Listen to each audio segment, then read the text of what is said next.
If you are learning Node.js, don't skip this video because before building APIs and backend applications, you need to understand what's actually happening behind Node.js. In this video, we will break down the Node.js runtime, V8 engine, libuv, core APIs, C and C++ bindings, OS interactions, and JavaScript execution flow. No surface level learning, we are going under the hood. Once this foundation is clear, everything you learn later in Express.js, APIs, authentications, and backend engineering will make much more sense. So, if you want to actually understand Node.js, not just use it, this video is for you. Alright, so guys, मैं अभी सो के उठा हूँ.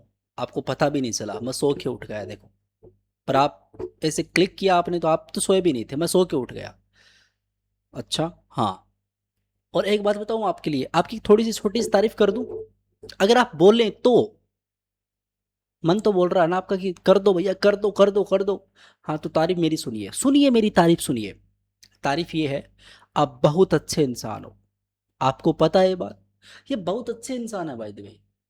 ये जो viewers जो अभी video देख रहे हैं, ये वाले, इनकी बात कर रहा हूँ. बहुत अच्छे इंसान है. कैसे?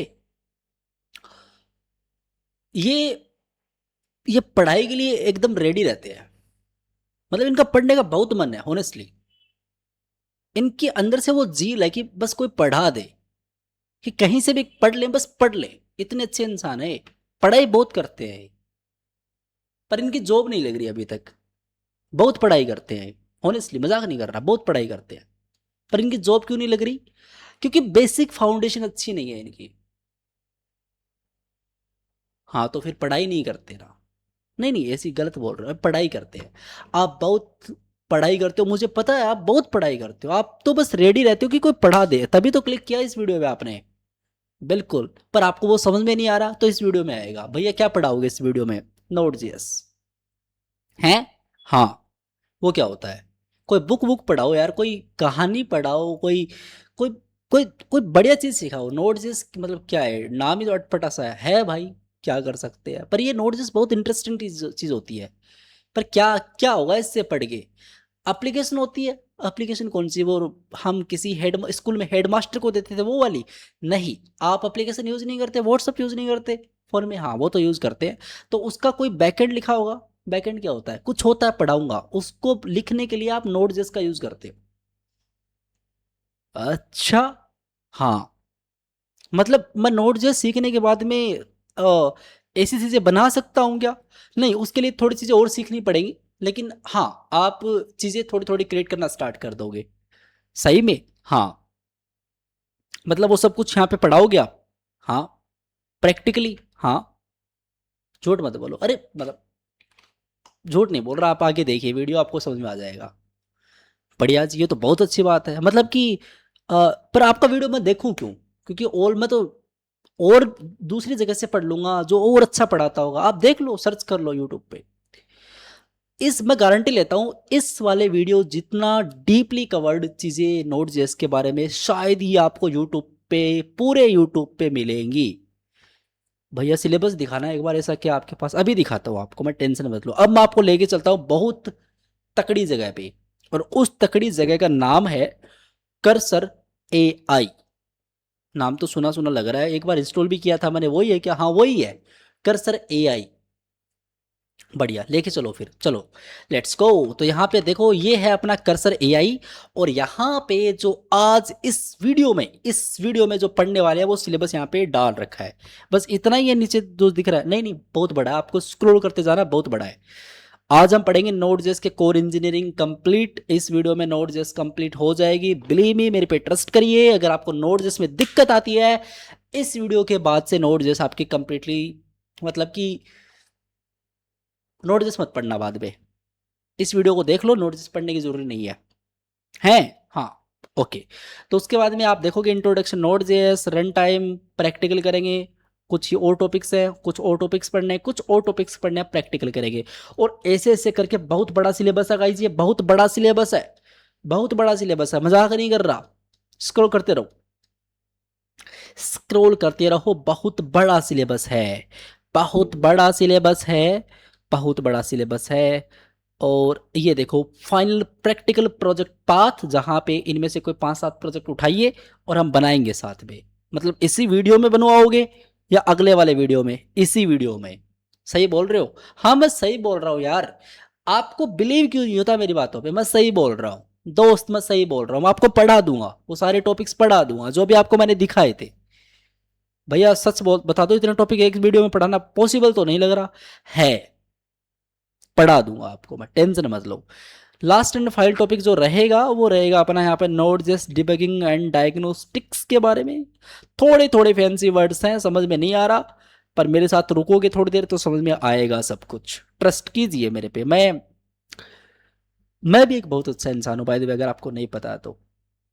बढ़िया। तो शायद ही हमको नोड जेएस के अंदर अब कोई बीट कर पाएगा। हैं? इस वीडियो को देखने के बाद की बात कर रहे हो क्या? हाँ सही में हाँ।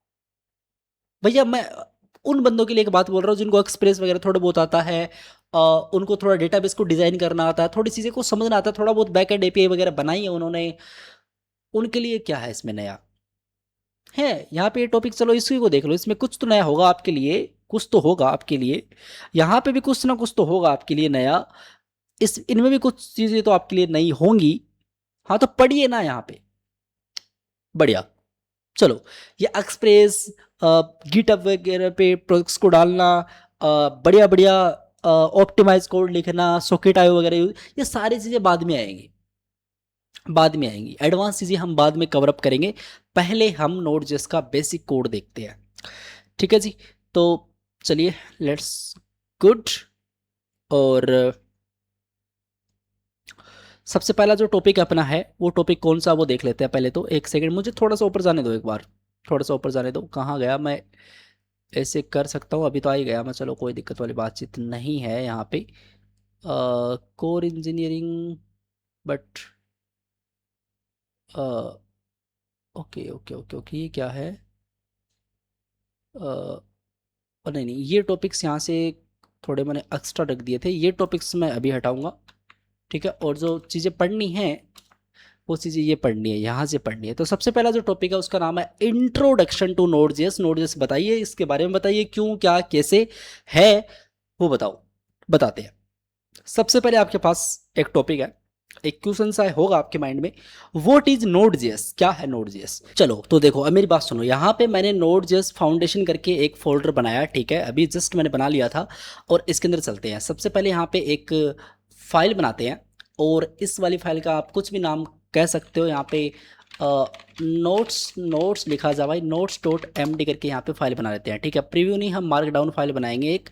ठीक है, ओनली मार्क डाउन। यहाँ पे हम बातचीत करते हैं कि सबसे पहले तो यहाँ पे कि नोड जेएस क्या है।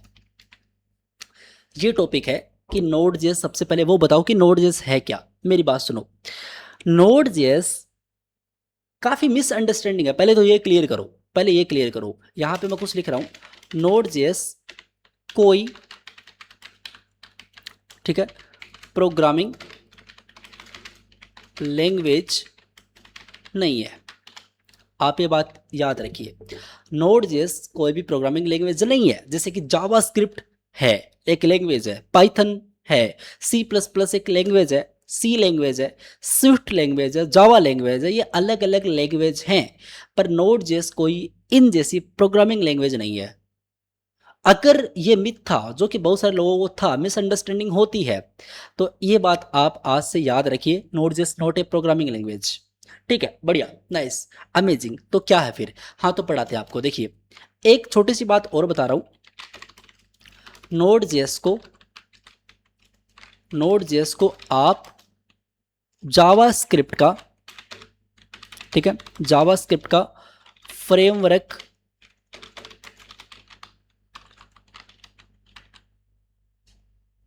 ये ऐसा, नोड जेएस को आप, या फिर नोड जेएस जावास्क्रिप्ट फ्रेमवर्क भी नहीं है, ऐसा याद रखिए। नोड जेएस जावास्क्रिप्ट का फ्रेमवर्क भी नहीं है।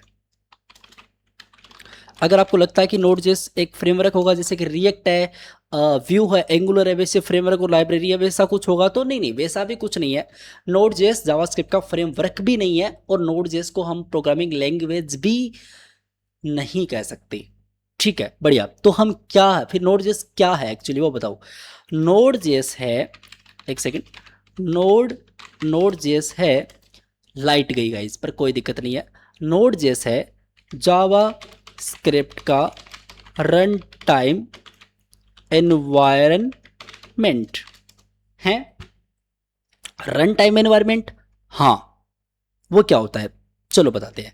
अब सबसे पहले बात ये करते हैं कि रन टाइम एनवायरनमेंट क्या होता है। लो आपको एक बात बताता हूँ, ये जो रन टाइम एनवायरनमेंट है इसके बारे में थोड़ा सा डिस्कस करते हैं। सुनिए, तो गाइज बात ऐसी है, यहाँ पे मैं आपके लिए कोड लिख रहा हूँ, ठीक है। यहाँ पे मैं एक कोड लिख रहा हूँ, मान लेते हैं कि मैंने एक index.html की फाइल बनाई, ठीक है। अभी बस नॉर्मली बनाई है, आपको चीज़ें समझ में आनी चाहिए, ठीक है। तो ये मैंने फाइल बनाई। अब मैं यहाँ पे लिखता हूँ कि HTML5 का मेरे पास कुछ कोड आ जाए, जो बिल्कुल मेरे पास यहाँ पे कुछ कोड आ चुका है। और मैं यहाँ पे कहता हूँ स्क्रिप्ट सोर्स को अटैच कर लो, ठीक है, जो कि अभी नहीं है पर हम बना लेंगे इसको। तो यहाँ पे script.js को हम यहाँ पे इस पर क्लिक करके अटैच कर लेंगे। नाइस, बढ़िया, कोई दिक्कत वाली बातचीत है नहीं। तो अमेजिंग, मैं यहाँ पे कोड लिख रहा हूँ। मैंने बोला ए की वैल्यू है 10, ठीक है। एक है यूज़र नेम जिसकी वैल्यू यहाँ पे मैंने कर दी अंकित जांगिड़, मेरा नाम लिख दिया मैंने, मेरा नाम अंकित जांगिड़ है, ठीक है, ओके नाइस, ये मैंने लिख दिया। और फिर मैंने यहाँ पे कंसोल करा ए को, और फिर मैंने यहाँ पे एक और कंसोल करा यहाँ पे सिंपली यूज़र नेम को। तो मुझे एक आप बात बताइए, इस कोड को मैं चलाऊंगा, हाँ ठीक है, क्या मैं HTML को चलाऊंगा? हाँ चलाओगे। एक काम कर लेते हैं, ये वाइट, जैसे मैं इस कोड को चलाऊंगा तो ये पूरा पेज आपको वाइट कलर में दिखेगा। तो एक काम कर सकते हैं हम लोग, यहाँ पे स्टाइल कर सकते हैं, बैकग्राउंड कलर ब्लैक कह सकते हैं, तो आपको वो ब्लैक स्क्रीन दिखेगी वहाँ पे, ठीक है। आप एक्सटेंशन भी लगा सकते हैं ब्राउजर पे, बट ठीक है अभी मैंने नहीं लगा रखा वो। तो अब एक काम करते हैं, इस कोड को चलाते हैं। तो मैंने यहाँ पे गोल आई पे क्लिक किया, तो जैसे मैंने गोल आई पे क्लिक किया, ये वाला कोड चलेगा? हाँ चलेगा भैया, बिल्कुल चलेगा, क्योंकि आपको HTML CSS जावास्क्रिप्ट तो आती ही है, तो ये तो बेसिक है, आपको आता ही है। ग्रेट। अब आप एक काम करिए, राइट क्लिक करिए एंड इंस्पेक्ट पे क्लिक करिए। तो आप यहाँ पे सिंपली कंसोल पे क्लिक करिए, और आप यहाँ पे देखिए आपके सामने 10 आ रहा है, बिल्कुल आपके सामने अंकित जांगिड़ वो जो स्ट्रिंग वहाँ पे लिखी थी वो भी आपके सामने यहाँ पे आ रही है। तो मुझे एक बात बताओ, ये जावास्क्रिप्ट है? हाँ। एक लैंग्वेज है? हाँ। इसका कोड कहाँ पे चल रहा है? इसका कोड यहाँ पे ब्राउजर पे चल रहा है भैया? हाँ। यही तो बताना मुझे, क्योंकि इसका कोड आपके ब्राउजर पे चल रहा है। ओके, इसका कोड ब्राउजर पे चल रहा है, हाँ। पर Node.js आपको एक फैसिलिटी और प्रोवाइड करती है कि आप जो आपका कोड ब्राउजर पे चल रहा है, यहां पे जो ब्राउजर पे चल रहा है, उस कोड को आप ब्राउजर के बाहर भी चला सकते हैं। हाँ, मतलब समझ नहीं है, मैं समझाता हूं, मेरी बात सुनो। देखो ऐसा है, आपने जावास्क्रिप्ट में कुछ कोड लिखा, हाँ लिखा है यहाँ पे, ठीक है। आपने गो लाइव किया, हाँ किया। ये कोड कहाँ पे चल रहा है? ब्राउजर पे चल रहा है। मतलब जावास्क्रिप्ट ब्राउजर पे चल रही है, हाँ। मतलब जावास्क्रिप्ट का कोई इंजन है ब्राउजर के अंदर, वो इस कोड को एग्जीक्यूट कर रहा है, हाँ। मतलब आप ये कह रहे हो कि एक ब्राउजर है, हाँ, उस ब्राउजर के अंदर एक जावास्क्रिप्ट का इंजन फिट है, हाँ, और वो उस कोड को चला रहा है, हाँ। ओके, ओके, ठीक है। तो हाँ, तो बेसिकली ये है कि अब Node.js आ गई, हाँ। तो Node.js क्या कर सकती है? हाँ, क्या कर सकती है? वो कर सकती है कि ये जो कोड इसके ब्राउजर के अंदर चल रहा है, उसमें पावर है कि ब्राउजर के बाहर भी चला देगी। मतलब जावास्क्रिप्ट को ब्राउजर के बाहर भी चलाया जा सकता है, हाँ। सही में, हाँ। चला के दिखाओ, अभी थोड़ी देर रुकिए, अभी मैं आपको थोड़ी पढ़ा रहा हूं, अभी रुकिए थोड़ी देर, आपको आएगा समझ में, डोंट वरी। मतलब आप ये कह रहे हो कि ब्राउजर के अंदर जो जावास्क्रिप्ट थी, अब उसको बाहर निकाल लिया, और उसको हम Node.js कह सकते हैं, हाँ, ऐसा आप कह सकते हैं। नाइस। मतलब अब ब्राउजर पे चलाने की जरूरी नहीं है, हाँ। मतलब उसको बाहर भी, जैसे पाइथन का कोड बाहर चलता है, अगर आपने किसी ने पाइथन का कोड थोड़ा बहुत भी करा है, तो किसी ब्राउजर पे नहीं चलता वो। आप बात समझिए। तो वैसे जावास्क्रिप्ट का कोड भी बाहर चला सकते हो यूजिंग Node.js के अकॉर्डिंग, Node.js के अंदर आप चला सकते हो उस कोड को। तो मतलब डाउनलोड करना पड़ेगा क्या? हाँ, डाउनलोड करना पड़ेगा Node.js, हाँ। कब करोगे? अभी थोड़ी देर में करेंगे, डोंट वरी।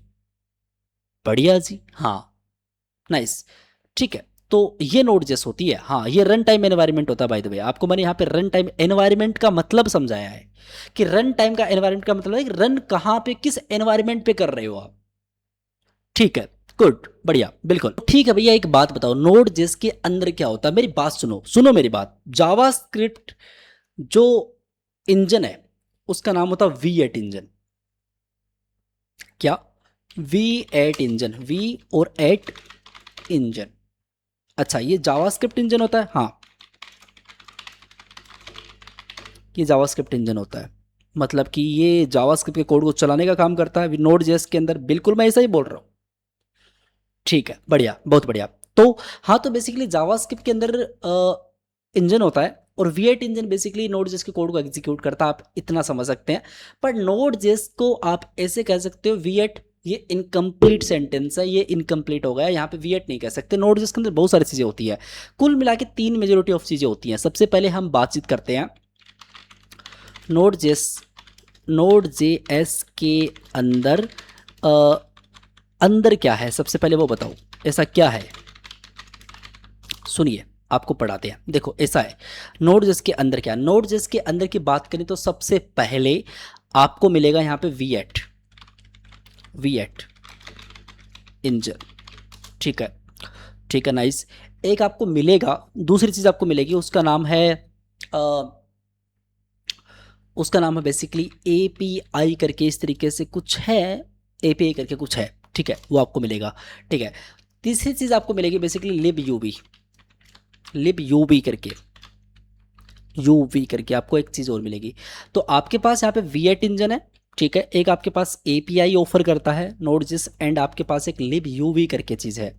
V8 इंजन के अंदर क्या है कि आप जो भी कोड चलाते हो उसको एग्जीक्यूट करना, बेसिकली V8 इंजन का काम होता है। जो भी आप कोड टाइप कर रहे हो उसको एग्जीक्यूट करना, उसको चलाना, रन करना, वो कौन करता है? V8 इंजन करता है। Okay, fantastic. एग्जांपल के लिए आपने A=10 लिखा, तो इसको चलाने का जिम्मेदारी किसके पास है? V8 इंजन के पास है। Good, perfect. अगर आप बात करोगे API के बारे में तो इसमें बहुत सारी चीज़ें आती हैं। जैसे इसके अंदर FS अभी आएगा टॉपिक, सब समझेंगे हम। यहाँ पे HTTP की बात करेंगे, OS की बात करेंगे। ऐसे बहुत सारे और भी मॉड्यूल होते हैं, API होती हैं, जैसे आप फाइल सिस्टम के साथ अच्छे तरीके से मैनेज कर सकते हो चीज़ें। HTTP का यूज़ कर सकते हो, OS मॉड्यूल का आप यूज़ कर सकते हो। थोड़े से फैंसी वर्ड है, बट अभी आप समझिए कि इसमें ये सारी चीज़ें आएंगी, आगे हम पढ़ेंगे। अगर हम बात करें यहाँ पे libUB के बारे में, तो इसके अंदर क्या होता है आप इतना समझ लो अभी के लिए, कि जो एसिंक्रोनस टाइप की जावास्क्रिप्ट होती है, एसिंक्रोनस आर्किटेक्चर होता है, उसको हैंडल करने का सबसे मेजर कंपोनेंट है libUB। इसके अंदर आप एसिंक टास्क यूज़ कर सकते हैं इस तरीके से। ठीक है, इसके अंदर टाइमर्स यूज़ कर सकते हैं, अभी हम पढ़ेंगे तो आएगा समझ में, डोंट वरी। इसमें आप यूज़ कर सकते हैं थ्रेड पोल इस तरीके से। तो और भी काफ़ी सारी चीज़ें होती हैं जो आप इसमें यूज़ कर सकते हैं। ये थोड़े से फैंसी वर्ड है, जब तक इनको पढ़ोगे नहीं मेरे साथ तब तक ये चीज़ आपको समझ में आएगी नहीं। ठीक है, तो ये बातचीत होती है। आपको ये चीज़ समझ में नहीं आ रही कि भाई नोड.js का एक्चुअली पर्पज़ है क्या, वो बताओ, तो आपको मैं सिंपल लाइन में बता देता हूँ। नोड.js है, उसका काम होता है बेसिकली, मेजोरिटी ऑफ काम होता है सर्वर साइड पे है। हाँ, सर्वर वगैरह बना सकते हो आप नोड जैसे, डेटाबेस के साथ आप अच्छे तरीके से डेटा ले सकते हो, डेटाबेस से दे सकते हो।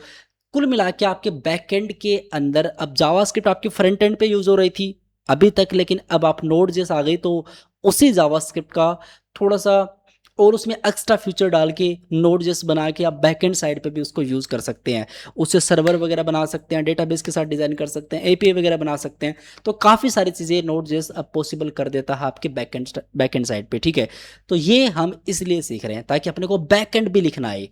बढ़िया जी, बहुत ही बढ़िया। अब हम बातचीत करते हैं नेक्स्ट टॉपिक के बारे में, और उसका नाम है यहाँ पर कि वाई नोड जेस। चलिए, इसको कॉपी करके मैं यहाँ पे लिखता हूँ, और अब इसके बारे में बातचीत करते हैं कि नोड जेस क्यों। ऑलराइट, सो अब हम बातचीत करते हैं वाई नोड जेस के बारे में। मेरी बात सुनो, नोड जेस क्यों जरूरी है। देखो, ऐसा है, एक बंदा है, मेरी बात यहाँ पे नीचे की साइड देखो, एक बंदा है, उसको आती है भाई साहब जावास्क्रिप्ट। ठीक है, अब उसको जावास्क्रिप्ट आती है तो वो क्या करेगा, वो फ्रंट एंड करेगा। ठीक है, हाँ, वो फ्रंट एंड करेगा क्योंकि उसको HTML आती है, CSS आती है और JS आती है, मान लेते हैं। तो ये 3 चीज़ें उसको आती हैं, उससे वो फ्रंट एंड कर सकता है। ठीक है, तो ये बातचीत हो गई। मान लेते हैं उसको रिएक्ट जेएस भी आती है, तो रिएक्ट जेएस की बात करें तो आप कह सकते हैं कि उसको रिएक्ट जेएस के अंदर कोड करना आता है और उसमें कोई एप्लीकेशन बिल्ड करनी उसको आती है। तो एज इट इज़ हो क्या रहा है, यहाँ पे जावास्क्रिप्ट का यूज़ हो रहा है। Great, nice.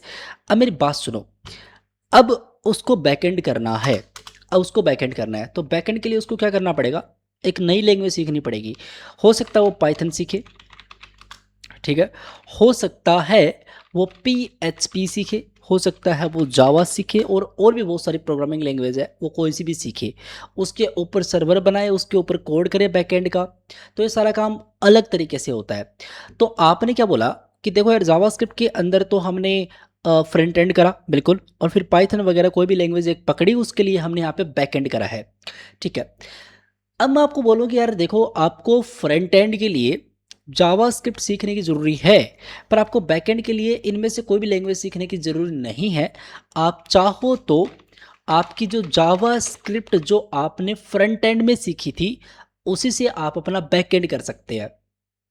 ओके, अच्छा ऐसा हो सकता है, हाँ हो सकता है, क्योंकि नोड जेस आपके पास है, इसलिए ज़रूरी है नोड जेस, क्योंकि नोड जेस वो सारी फंक्शनलिटी आपको जावास्क्रिप्ट ने जो भी आपने सीखा है अभी फ्रंट एंड में, वो सारी की सारी फंक्शनलिटी आपको प्रोवाइड करेगी। Same syntax, same logic, same code, बस आपका फ्रंट एंड पे भी आपका काम हो रहा है जावास्क्रिप्ट से, और आपका बैक एंड पे भी काम हो रहा है जावास्क्रिप्ट से, तो दोनों के लिए आप एक ही लैंग्वेज सीखते हो, नोड जेस। इसलिए नोड जेस बेसिकली बहुत जरूरी है। भाई सब एक नंबर मजा आ गया। अब बातचीत करते हैं नेक्स्ट टॉपिक के बारे में, और उसका नाम है नोड जेस और ब्राउजर जावास्क्रिप्ट क्या है। बेसिकली बहुत ही इजी सा टॉपिक है, कुछ खास नहीं है, तो आपको बता देते हैं। सुनिए मेरी बात सुनिए, नोड जेस और ब्राउजर जावास्क्रिप्ट की अगर बातचीत करो आप, तो दोनों का बेसिकली, एक सेकेंड, गुड, एक मैसेज है पर ठीक है, दोनों का जो काम है, दोनों का काम होता है बेसिकली जावा स्क्रिप्ट, जावास्क्रिप्ट के कोड को चलाना, ठीक है। मतलब नोड जेस जावास्क्रिप्ट के कोड को चलाता है, ब्राउजर जावास्क्रिप्ट जावास्क्रिप्ट के कोड को चलाता है, नाइस। पर चलाने का तरीका अलग अलग हो सकता हो सकता है। ओके, ठीक है, मतलब कि नोड जेस अलग तरीके से चलाएगा, हाँ, और ब्राउज़र जावास्क्रिप्ट अलग तरीके से चलाएगा, हाँ, मैं ऐसा ही बोल रहा हूँ। मान लो आपने जावास्क्रिप्ट के अंदर कुछ ऐसा लिखा, यहाँ पे आपने पहले H1 लिखा, यहाँ पे एक मान लेते हैं, आपने H1 लिखा, यहाँ पे एक क्लास दे दी, यहाँ पे एक क्लास दे दी, मान लो कि डेमो दे दी, चलो एक class they the demo, and आपने यहाँ पे डेमो करके कुछ डेमो डेटा कुछ भी लिख दिया, जो आपका मन करा वो लिख दिया, बट यहाँ पे मैं कलर ब्लैक कर लूँगा, कलर वाइट कर लूँगा, सॉरी, क्योंकि ब्लैक के अंदर ब्लैक दिखता नहीं है, तो आपको कलर टेक्स्ट का वाइट करना पड़ेगा। तो आप देखोगे तो यहाँ पर सॉरी मेरा कोड रन नहीं कर रहा, तो मैं इसको एक बार स्टार्ट करूँगा, पता नहीं अपने यहाँ पर डिस्पोज कैसे हो चुका है। सो स्टार्ट हो रहा है, नाइस। तो आपको यहाँ पे डेमो डेटा दिख रहा है, अमेजिंग, आपको यहाँ पे डेमो डेटा दिख रहा है। राइट क्लिक करते हैं, इंस्पेक्ट पे क्लिक करते हैं, और यहाँ पे आप कंसोल पे क्लिक करिए, ठीक है, और कंसोल पे क्लिक करने के बाद में आपका जावास्क्रिप्ट का कोड यहाँ पे चल रहा है, अमेजिंग। तो आप ऐसा कह सकते हैं document dot query selector dot demo, तो ये कोड बेसिकली जावास्क्रिप्ट जावास्क्रिप्ट का कोड है, बट ये कोड चलेगा आपके ब्राउजर पे, आपका जो ब्राउजर है, ये जो ब्राउजर है इस पे चलेगा। सही बोल रहे हो, हाँ सही बोल रहा हूँ। जैसे आपने यहाँ पे लिखा ना, आपने लिखा है यहाँ पे H1 इक्वल टू कुछ भी, और आप यहाँ पे कंसोल में प्रिंट करिए H1, तो आपको वहाँ पे H1 देखने को मिल रहा है, यू कैन सी गाइज, आपको वहाँ पे H1 देखने को मिल रहा है। तो ये जो H1 देखने को मिल रहा है, ये बेसिकली कोड जावास्क्रिप्ट का ही है, लेकिन एक ब्राउजर के अंदर चल रहा है, बात समझिए। तो ब्राउजर जावास्क्रिप्ट है, क्योंकि ब्राउजर के अंदर चल रहा है, तो भाई साहब ब्राउजर जावास्क्रिप्ट है। लेकिन अगर नोड जेएस की बात करोगे, तो नोड जेएस इस ब्राउजर जावास्क्रिप्ट, ये जो आपका ब्राउजर जावास्क्रिप्ट है, इसके बाहर चलेगी, वो इसके अंदर नहीं चलेगी। वो चलेगी कैसे, हाँ इसको इंस्टॉल करना सीखेंगे अभी थोड़ी देर में, पहले आप इतना समझ लो कि वो इसके बाहर चलेगी। नोड जेएस को आपके इस ब्राउजर से कोई लेना देना नहीं है, ठीक है, डन, परफेक्ट। तो ये इसी तरीके से होता है, हाँ इसी तरीके से होता है। और एक चीज़ और है, आपके जो नोड जेएस है उसमें कुछ चीज़ें एक्स्ट्रा हैं, कुछ चीज़ें नहीं हैं।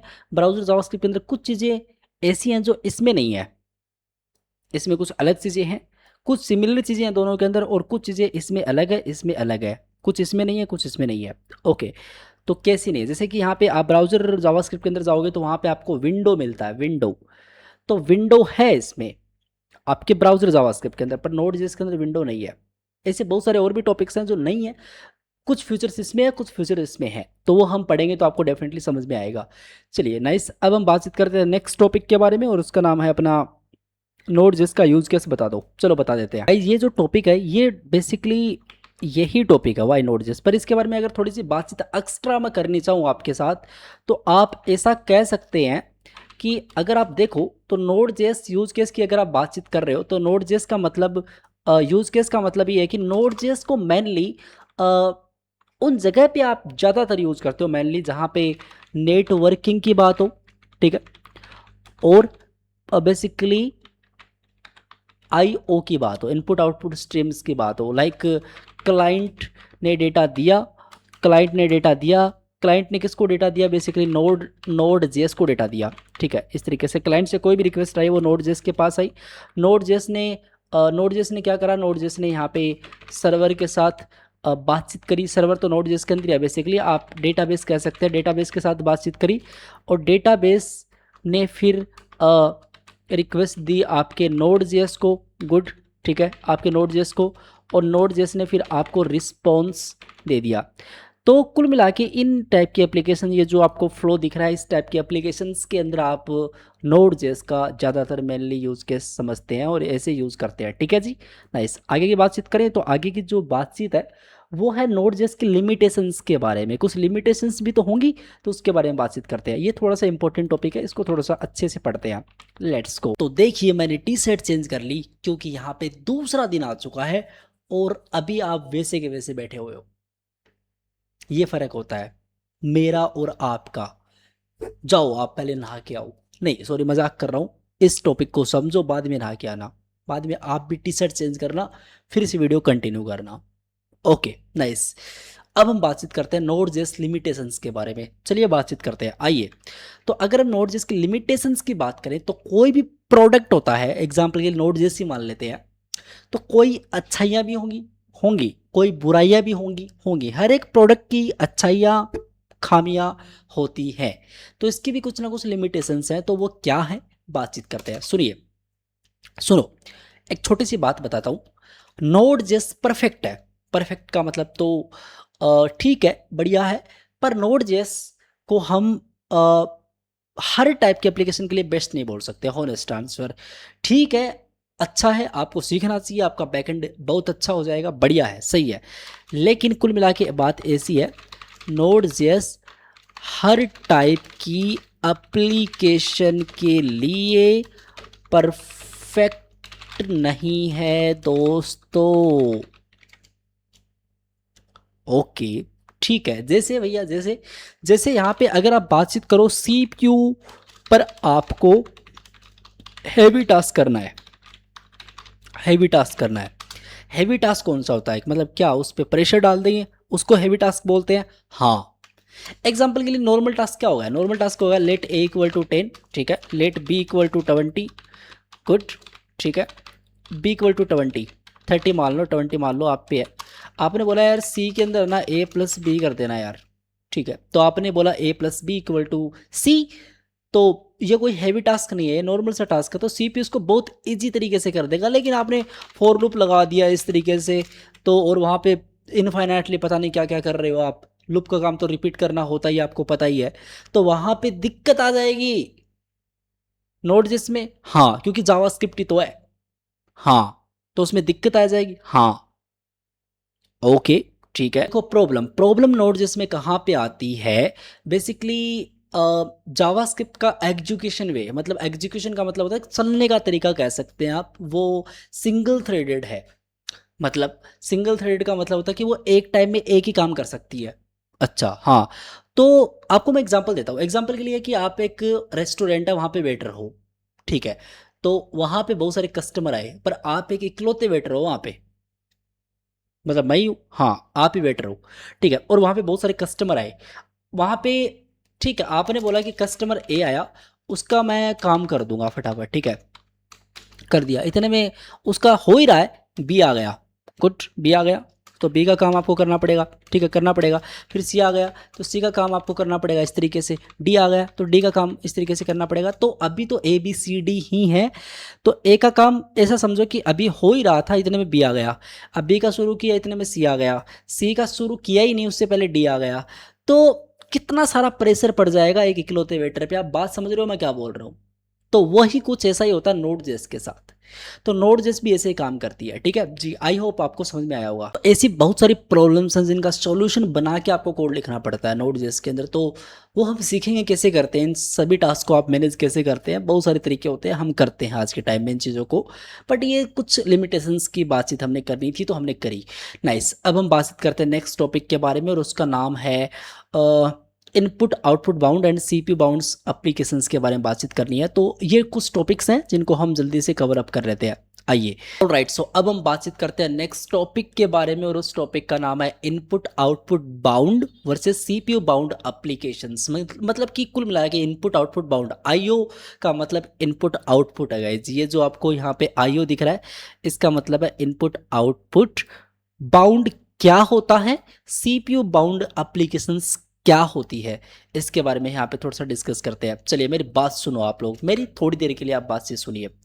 देखो अगर मैं यहाँ पे बोलूँ बेसिकली आई और ओ, मैं बोलूँ आई और ओ, ठीक है, तो इसका मतलब एक का है इनपुट एंड एक का मतलब यहाँ पे आउटपुट।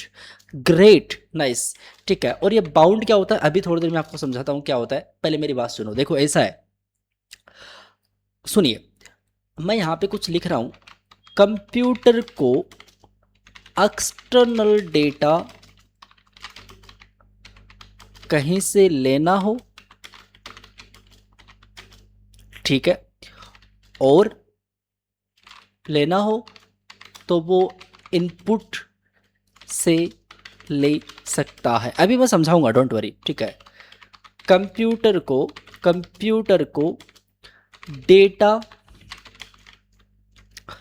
कहीं पर भेजना हो, अगर कंप्यूटर को डेटा कहीं पर भेजना हो, आउटपुट से भेज सकता है, ऐसा कह सकते हैं, भेज सकता है, ठीक है, नाइस, बढ़िया, ठीक है, नाइस। तो अभी क्या है कि कंप्यूटर को कहीं से डेटा लेके आना है तो वो इनपुट से ले सकता है, गुड, और कंप्यूटर को डेटा कहीं पर भेजना है तो वो आउटपुट से भेज सकता है, बढ़िया, ठीक है भाई साहब, इतना समझ में आ गया होगा। तो फिर क्या है, तो फिर बेसिकली ये डेटा लेने और डेटा देने में जो वेटिंग होती है,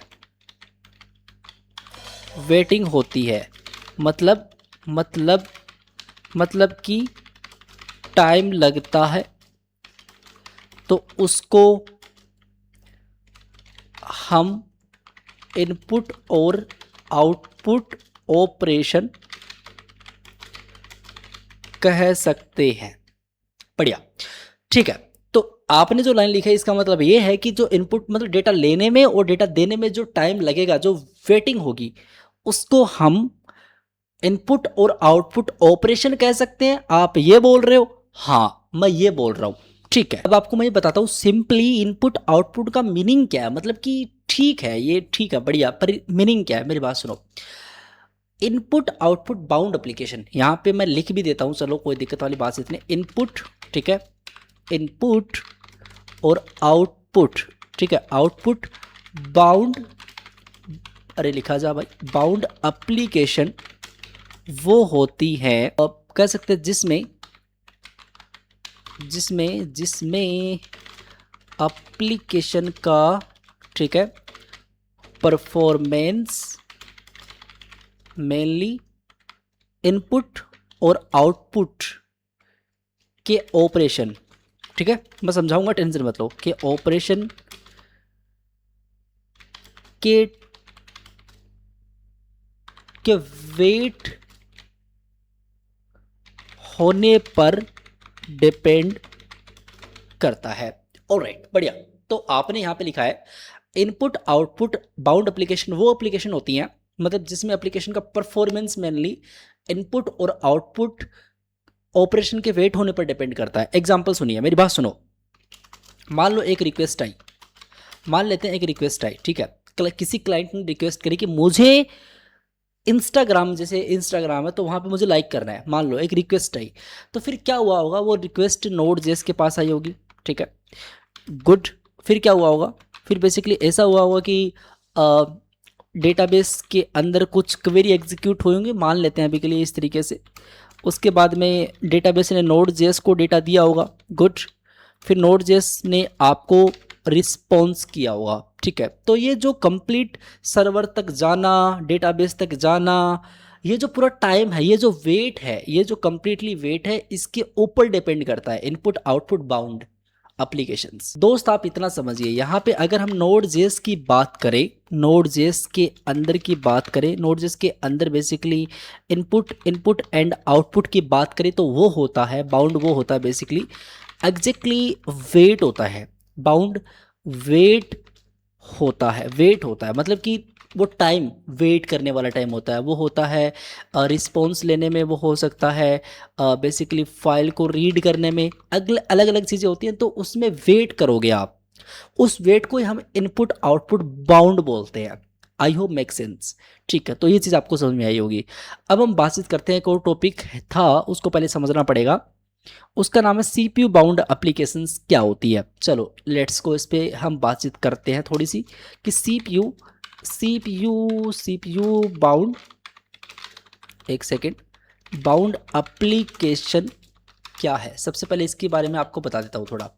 चलो गुड, परफेक्ट। तो इसको पढ़ते हैं। देखिए इसको हटाता हूँ मैं यहाँ से, perfect, nice. CPU bound application, तो मेरी बात सुनो, देखो बहुत ही ईजी है, मजाक नहीं कर रहा, बहुत ईजी है। ये वो एप्लीकेशन होती है, यहाँ पे मैं लिख देता हूँ, ये वो एप्लीकेशन होती है, ठीक है, जिसका बेसिकली आप कह सकते हैं कि कंप्लीट, जिसमें एप्लीकेशन का मेन टाइम कह सकते हो आप सीपीयू जो भी आपका सीपीयू है, जो आपका कैलकुलेशन इंजन है, सीपीयू पर हैवी टास्क को प्रोसेस करने में लगता है। ओके भाई साहब, ठीक है। तो आप ये कह रहे हो कि जो मेरा सीपीयू है, हाँ, उसमें जो एप्लीकेशन चला रहे हैं, हाँ, तो जो टाइम है वो सीपीयू के हैवी टास्क को प्रोसेस करने में लगता है, ये बोल रहे हो, हाँ। तो मतलब प्रॉब्लम है ना, जो प्रॉब्लम है यहाँ पर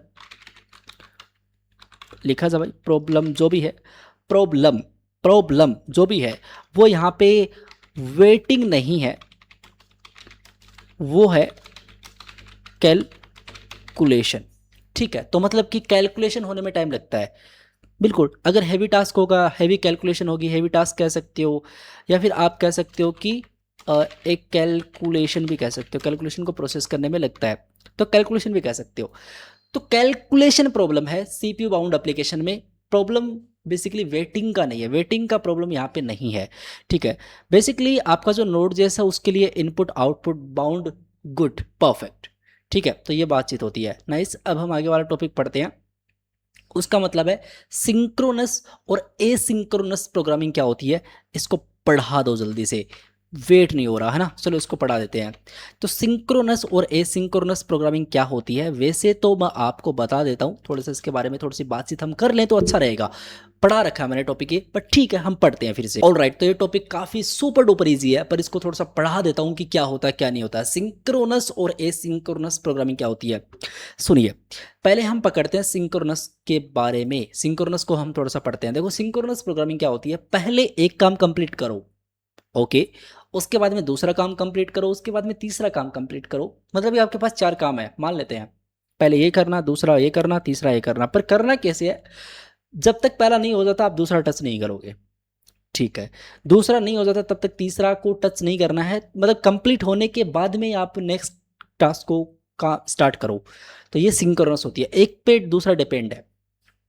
मतलब समझा नहीं, देखो ऐसा है कि मान लो रियल लाइफ एनालॉजी की बात करें हम, तो जैसे कि अगर आपको कॉलेज करनी है, ठीक है, तो आपको पहले स्कूलिंग पूरी करनी पड़ेगी, उसके बाद में आप कॉलेज में एडमिशन ले सकते हैं। तो पहले स्कूलिंग कंप्लीट करिए, उसके बाद में आप कॉलेज में एडमिशन ले सकते हैं।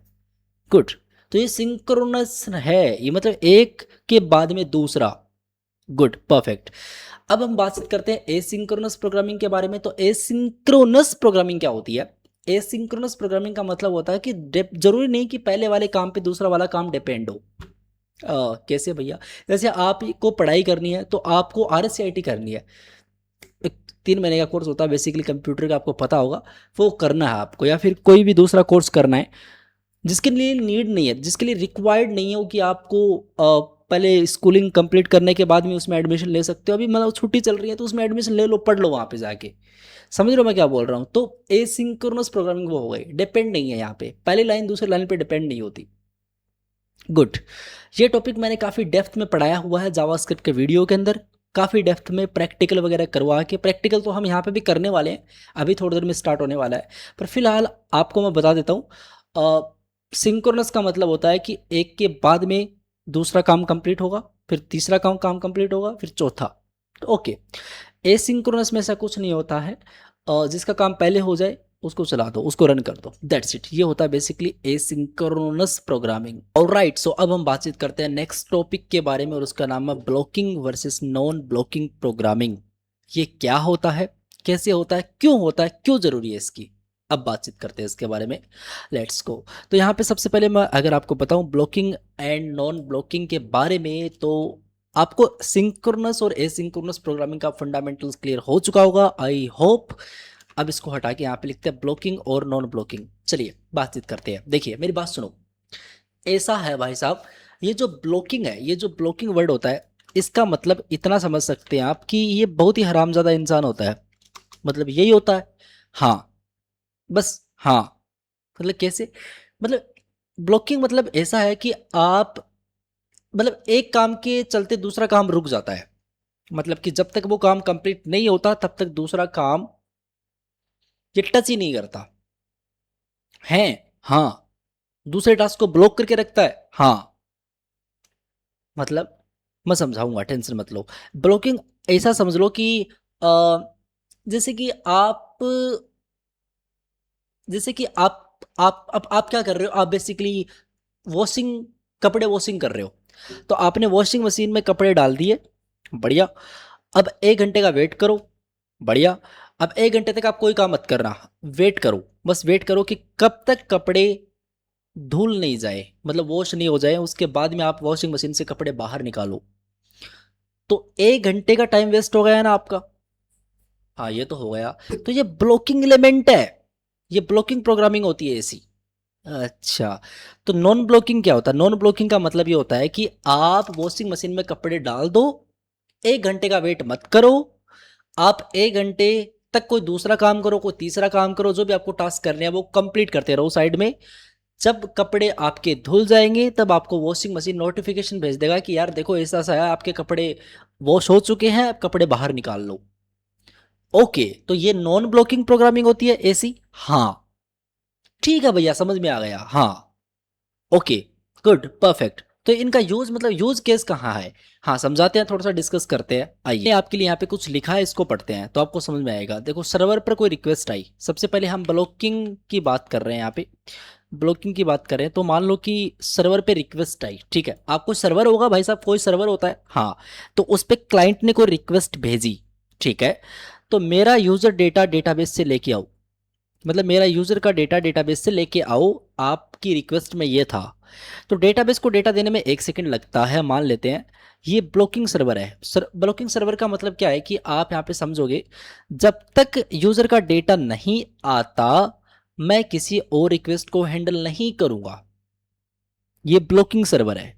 यूजर ए का डेटाबेस से डेटा आएगा, वेट होगा, डेटा आएगा, तब जाके यूजर बी का डेटाबेस से वेट होगा। तो मतलब यूजर बी डिपेंड होगा या यूजर ए पे। तो ये ब्लॉकिंग सर्वर है।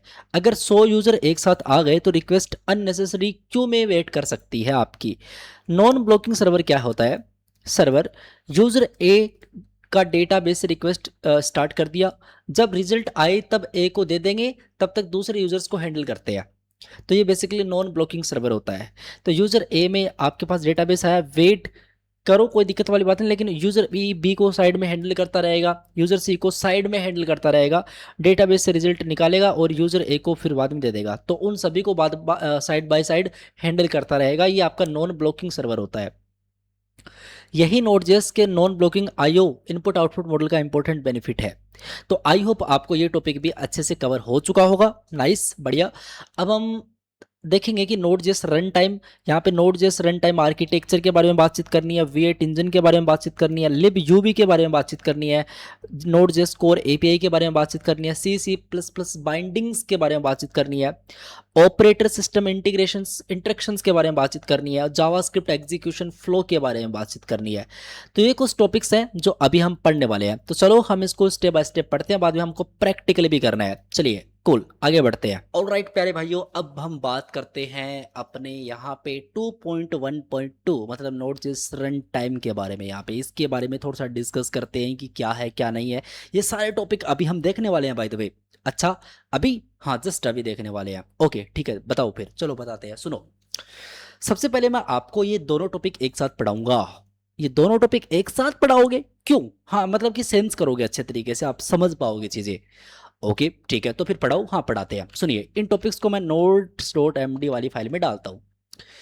सबसे पहले आपको मैंने एक टॉपिक पढ़ाया था यहाँ पे, और वो टॉपिक है नोड.जेएस। What is नोड.जेएस? ठीक है, तो आपको अगर मैं पूछूं कि नोड.जेएस क्या है, तो अब आपको थोड़ा पता है नोड.जेएस क्या है, लेकिन थोड़ा सा और इसके बारे में डिस्कस कर लेते हैं ताकि V8 इंजन को अच्छे से समझ पाए हम। ठीक है, पहली बात तो ये नोड.जेएस आपको मैं दिखाऊं, यहाँ पे इसका आंसर लिख रहा हूं, वो पढ़िए पहले आप। ठीक है, तो नोड.जेएस जावा स्क्रिप्ट ही है।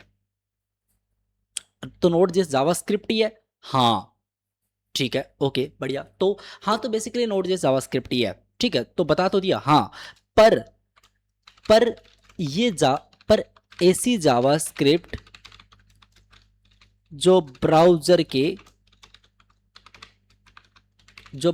के बाहर चल सकती है। अच्छा, मतलब कि जो अपनी नॉर्मल जावास्क्रिप्ट अभी तक हम पढ़ते आ रहे थे वो ब्राउजर के अंदर चलती है। हाँ, पर ये जो नोड.जेएस वाली जावास्क्रिप्ट है ये ब्राउजर के बाहर भी चल सकती है। ये इसमें एक्स्ट्रा पावर है, इसमें आप सर्वर बना सकते हैं, अलग अलग आप चीजें कर सकते हैं, इसके अंदर अलग अलग फीचर आप बिल्ड कर सकते हैं। ओके बढ़िया, क्या नोड.जेएस से सर्वर बनाया जा सकता है? हाँ, तभी तो आप बैकएंड इसमें कर सकते हैं।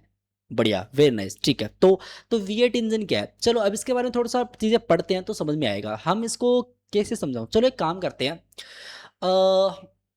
डायग्राम से समझा दें इनको, है ना।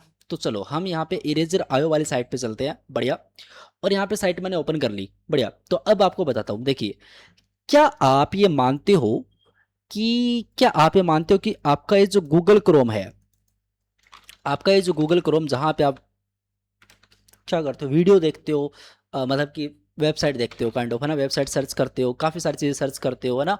तो जो भी आपका गूगल क्रोम है, क्या आप ये मानते हो कि जो भी आपका गूगल क्रोम है वो गूगल क्रोम एक सॉफ्टवेयर है?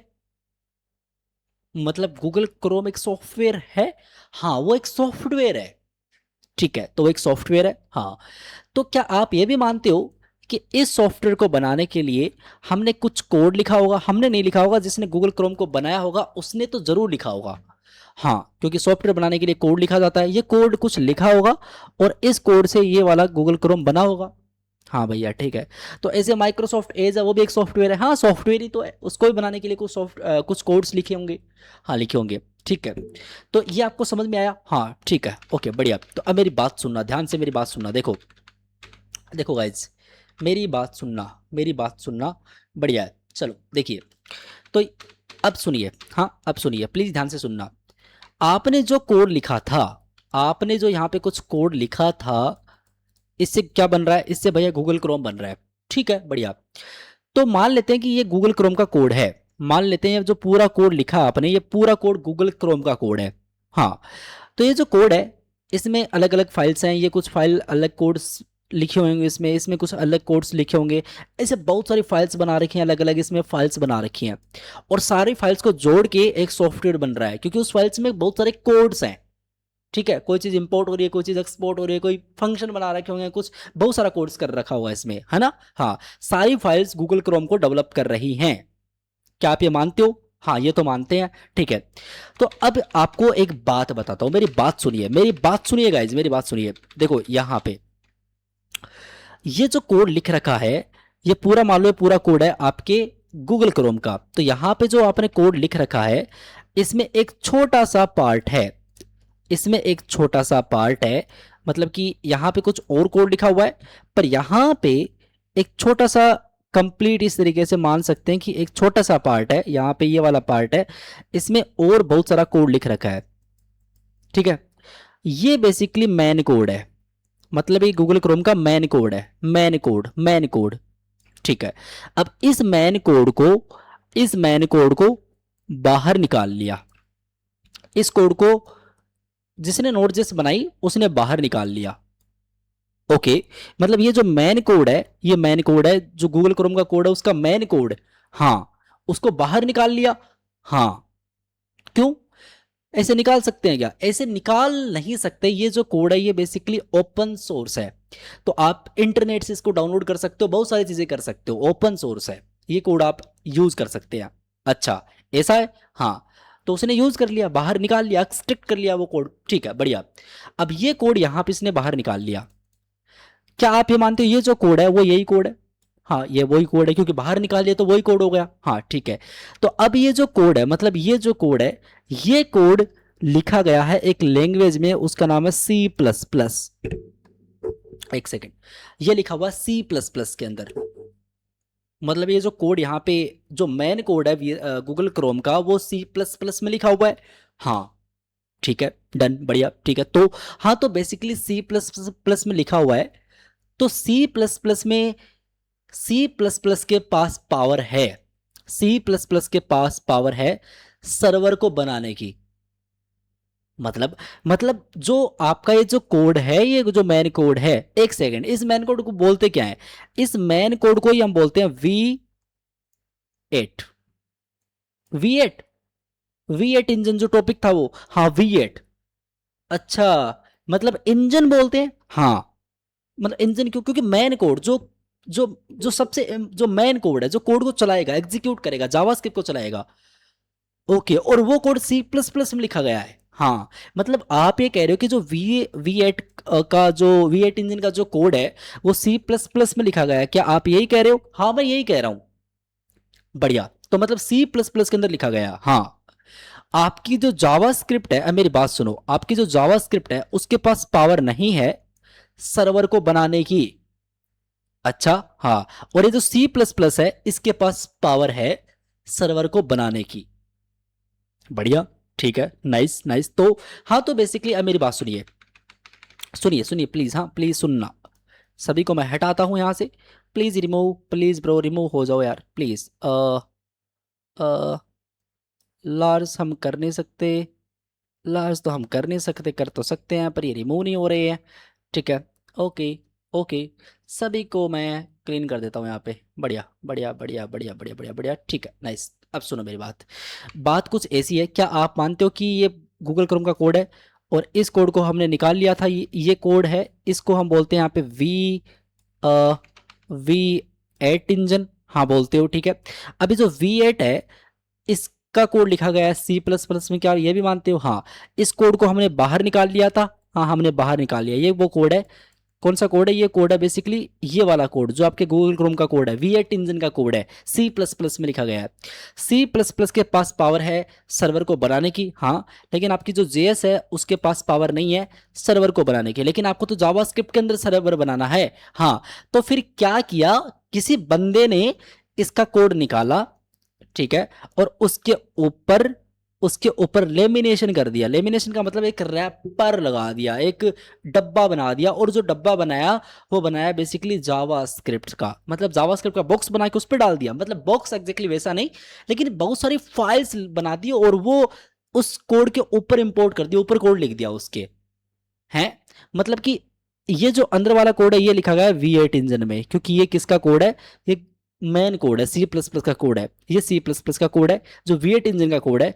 और इसके ऊपर जो कोड लिखा गया है इस तरीके से, वो कोड लिखा गया है, वो लिखा गया है जावास्क्रिप्ट के अंदर, मतलब नॉर्मल जावास्क्रिप्ट है उसके अंदर। हाँ, अच्छा, तो हाँ, तो बेसिकली इसके पास पावर है सर्वर बनाने की, इसके पास पावर नहीं है सर्वर बनाने की। हाँ, तो बेसिकली ये कोड जो आपके जावास्क्रिप्ट का कोड है और ये जो V8 इंजन का कोड है, इन दोनों को अगर हम जोड़ देते हैं, अगर हम इनको जोड़ देते हैं तो फाइनली बन जाती है आपकी क्या, नोड, कह सकते हैं नोड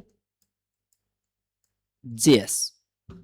ओके, मतलब V8 इंजन के कोड को और ऊपर एक कोड और है जावास्क्रिप्ट का जो रैपर है, हाँ, तो उसको हम जोड़ देंगे तो नोड जेस बन जाएगी। हाँ, ये नोड जेस होती है। हाँ, ठीक है, बढ़िया। तो हाँ, तो कहने का मतलब मेरा ये है कि यहां पे जो भी आप कोड लिखोगे वो आप लिखोगे किसके अंदर, जावास्क्रिप्ट के अंदर, लेकिन एट द एंड वो कोड कंपाइल किस में हो जाएगा, मतलब एग्जीक्यूट किस में हो जाएगा, V8 मतलब सी प्लस प्लस में हो जाएगा।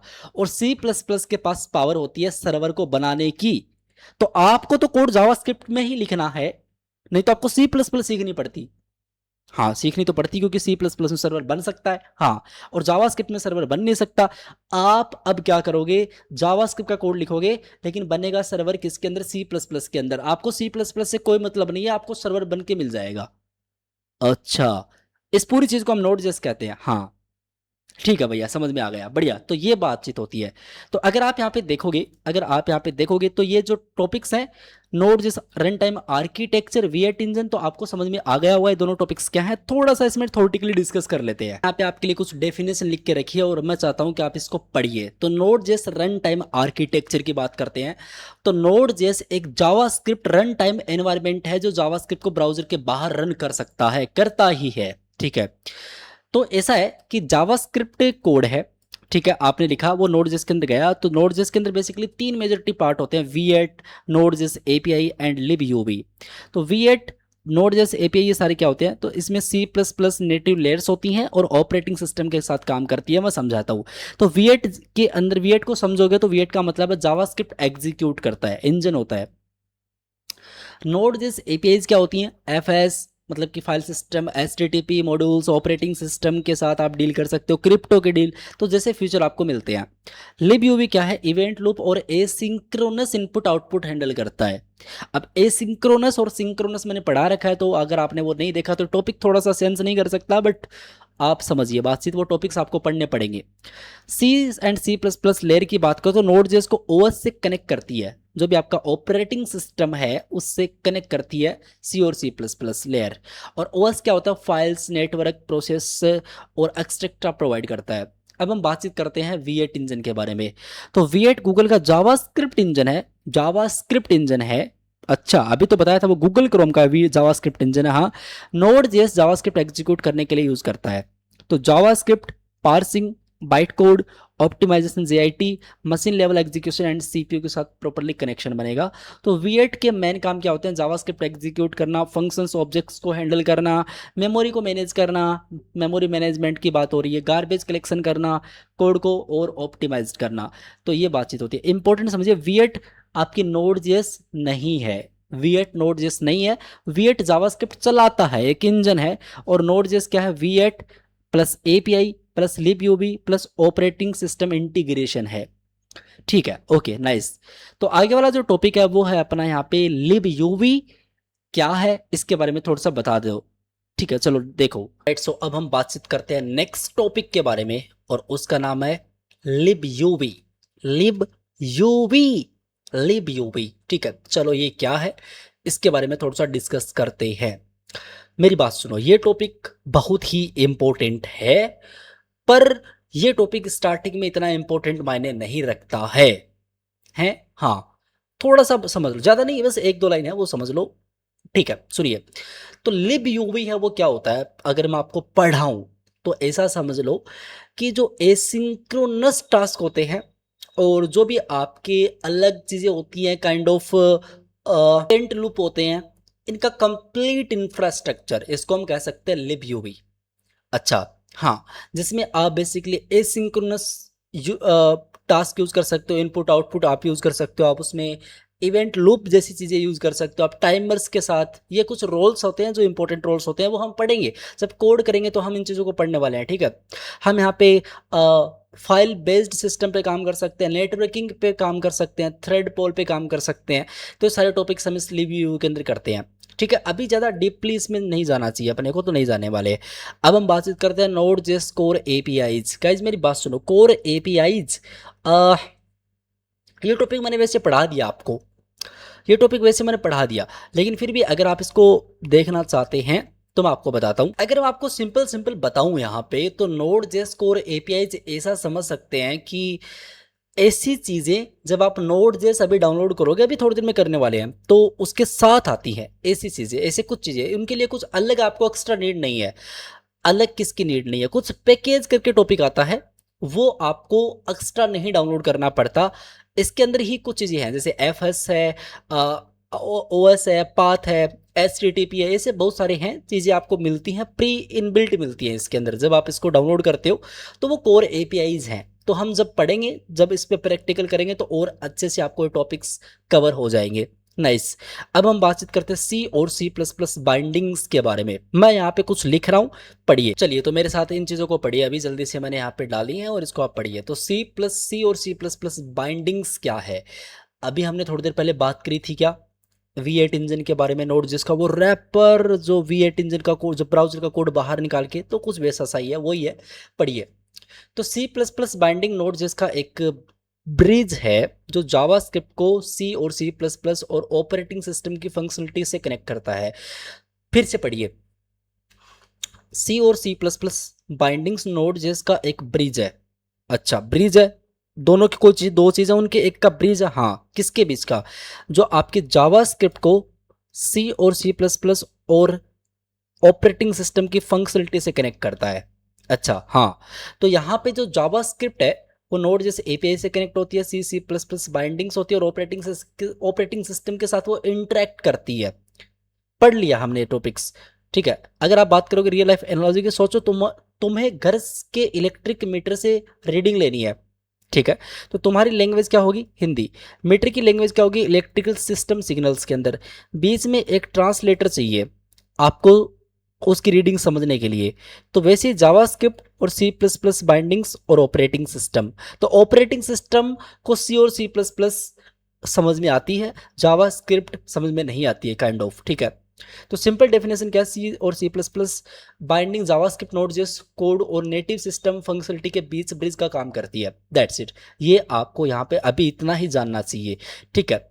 ओके, तो आगे वाला जो टॉपिक है वो है ऑपरेटिंग सिस्टम इंटरेक्शन और जावास्क्रिप्ट एग्जीक्यूशन फ्लो। ये दोनों टॉपिक्स हम एक साथ कवर कर लेते हैं फटाफट। चलिए सुनो मेरी बात, अगर आप ऑपरेटिंग सिस्टम इंटरेक्शन की बात करते हो तो समझ में आता है कि ऑपरेटिंग सिस्टम के साथ इंटरेक्शन कैसे होगा।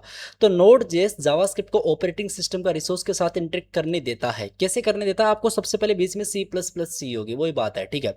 तो जावास्क्रिप्ट कोड लिखिए, नोड जेएस एपीआई का कोड करिए, सी प्लस प्लस जो ब्रिज है एज ए ब्रिज काम करेगा ऑपरेटिंग सिस्टम और आपके नोड जेएस के बीच में, मतलब जावास्क्रिप्ट के बीच में। फिर आप ऑपरेटिंग सिस्टम पे फाइल को रीड करना, राइट करना, नेटवर्क के साथ डील करना, प्रोसेस करना, ये सारी चीज़ें आप कर सकते हैं। एग्जाम्पल के लिए कुछ कोड है, ये कोड हम समझेंगे जावास्क्रिप्ट का। नोड जेएस का कोड है, यहाँ पे लिखा हुआ है कि एफ एस एक मॉड्यूल है, प्री बिल्ट इन मॉड्यूल है। तो एफ एस को यहाँ पे रिक्वायर किया गया और एफ एस के अंदर इसको पास करा गया।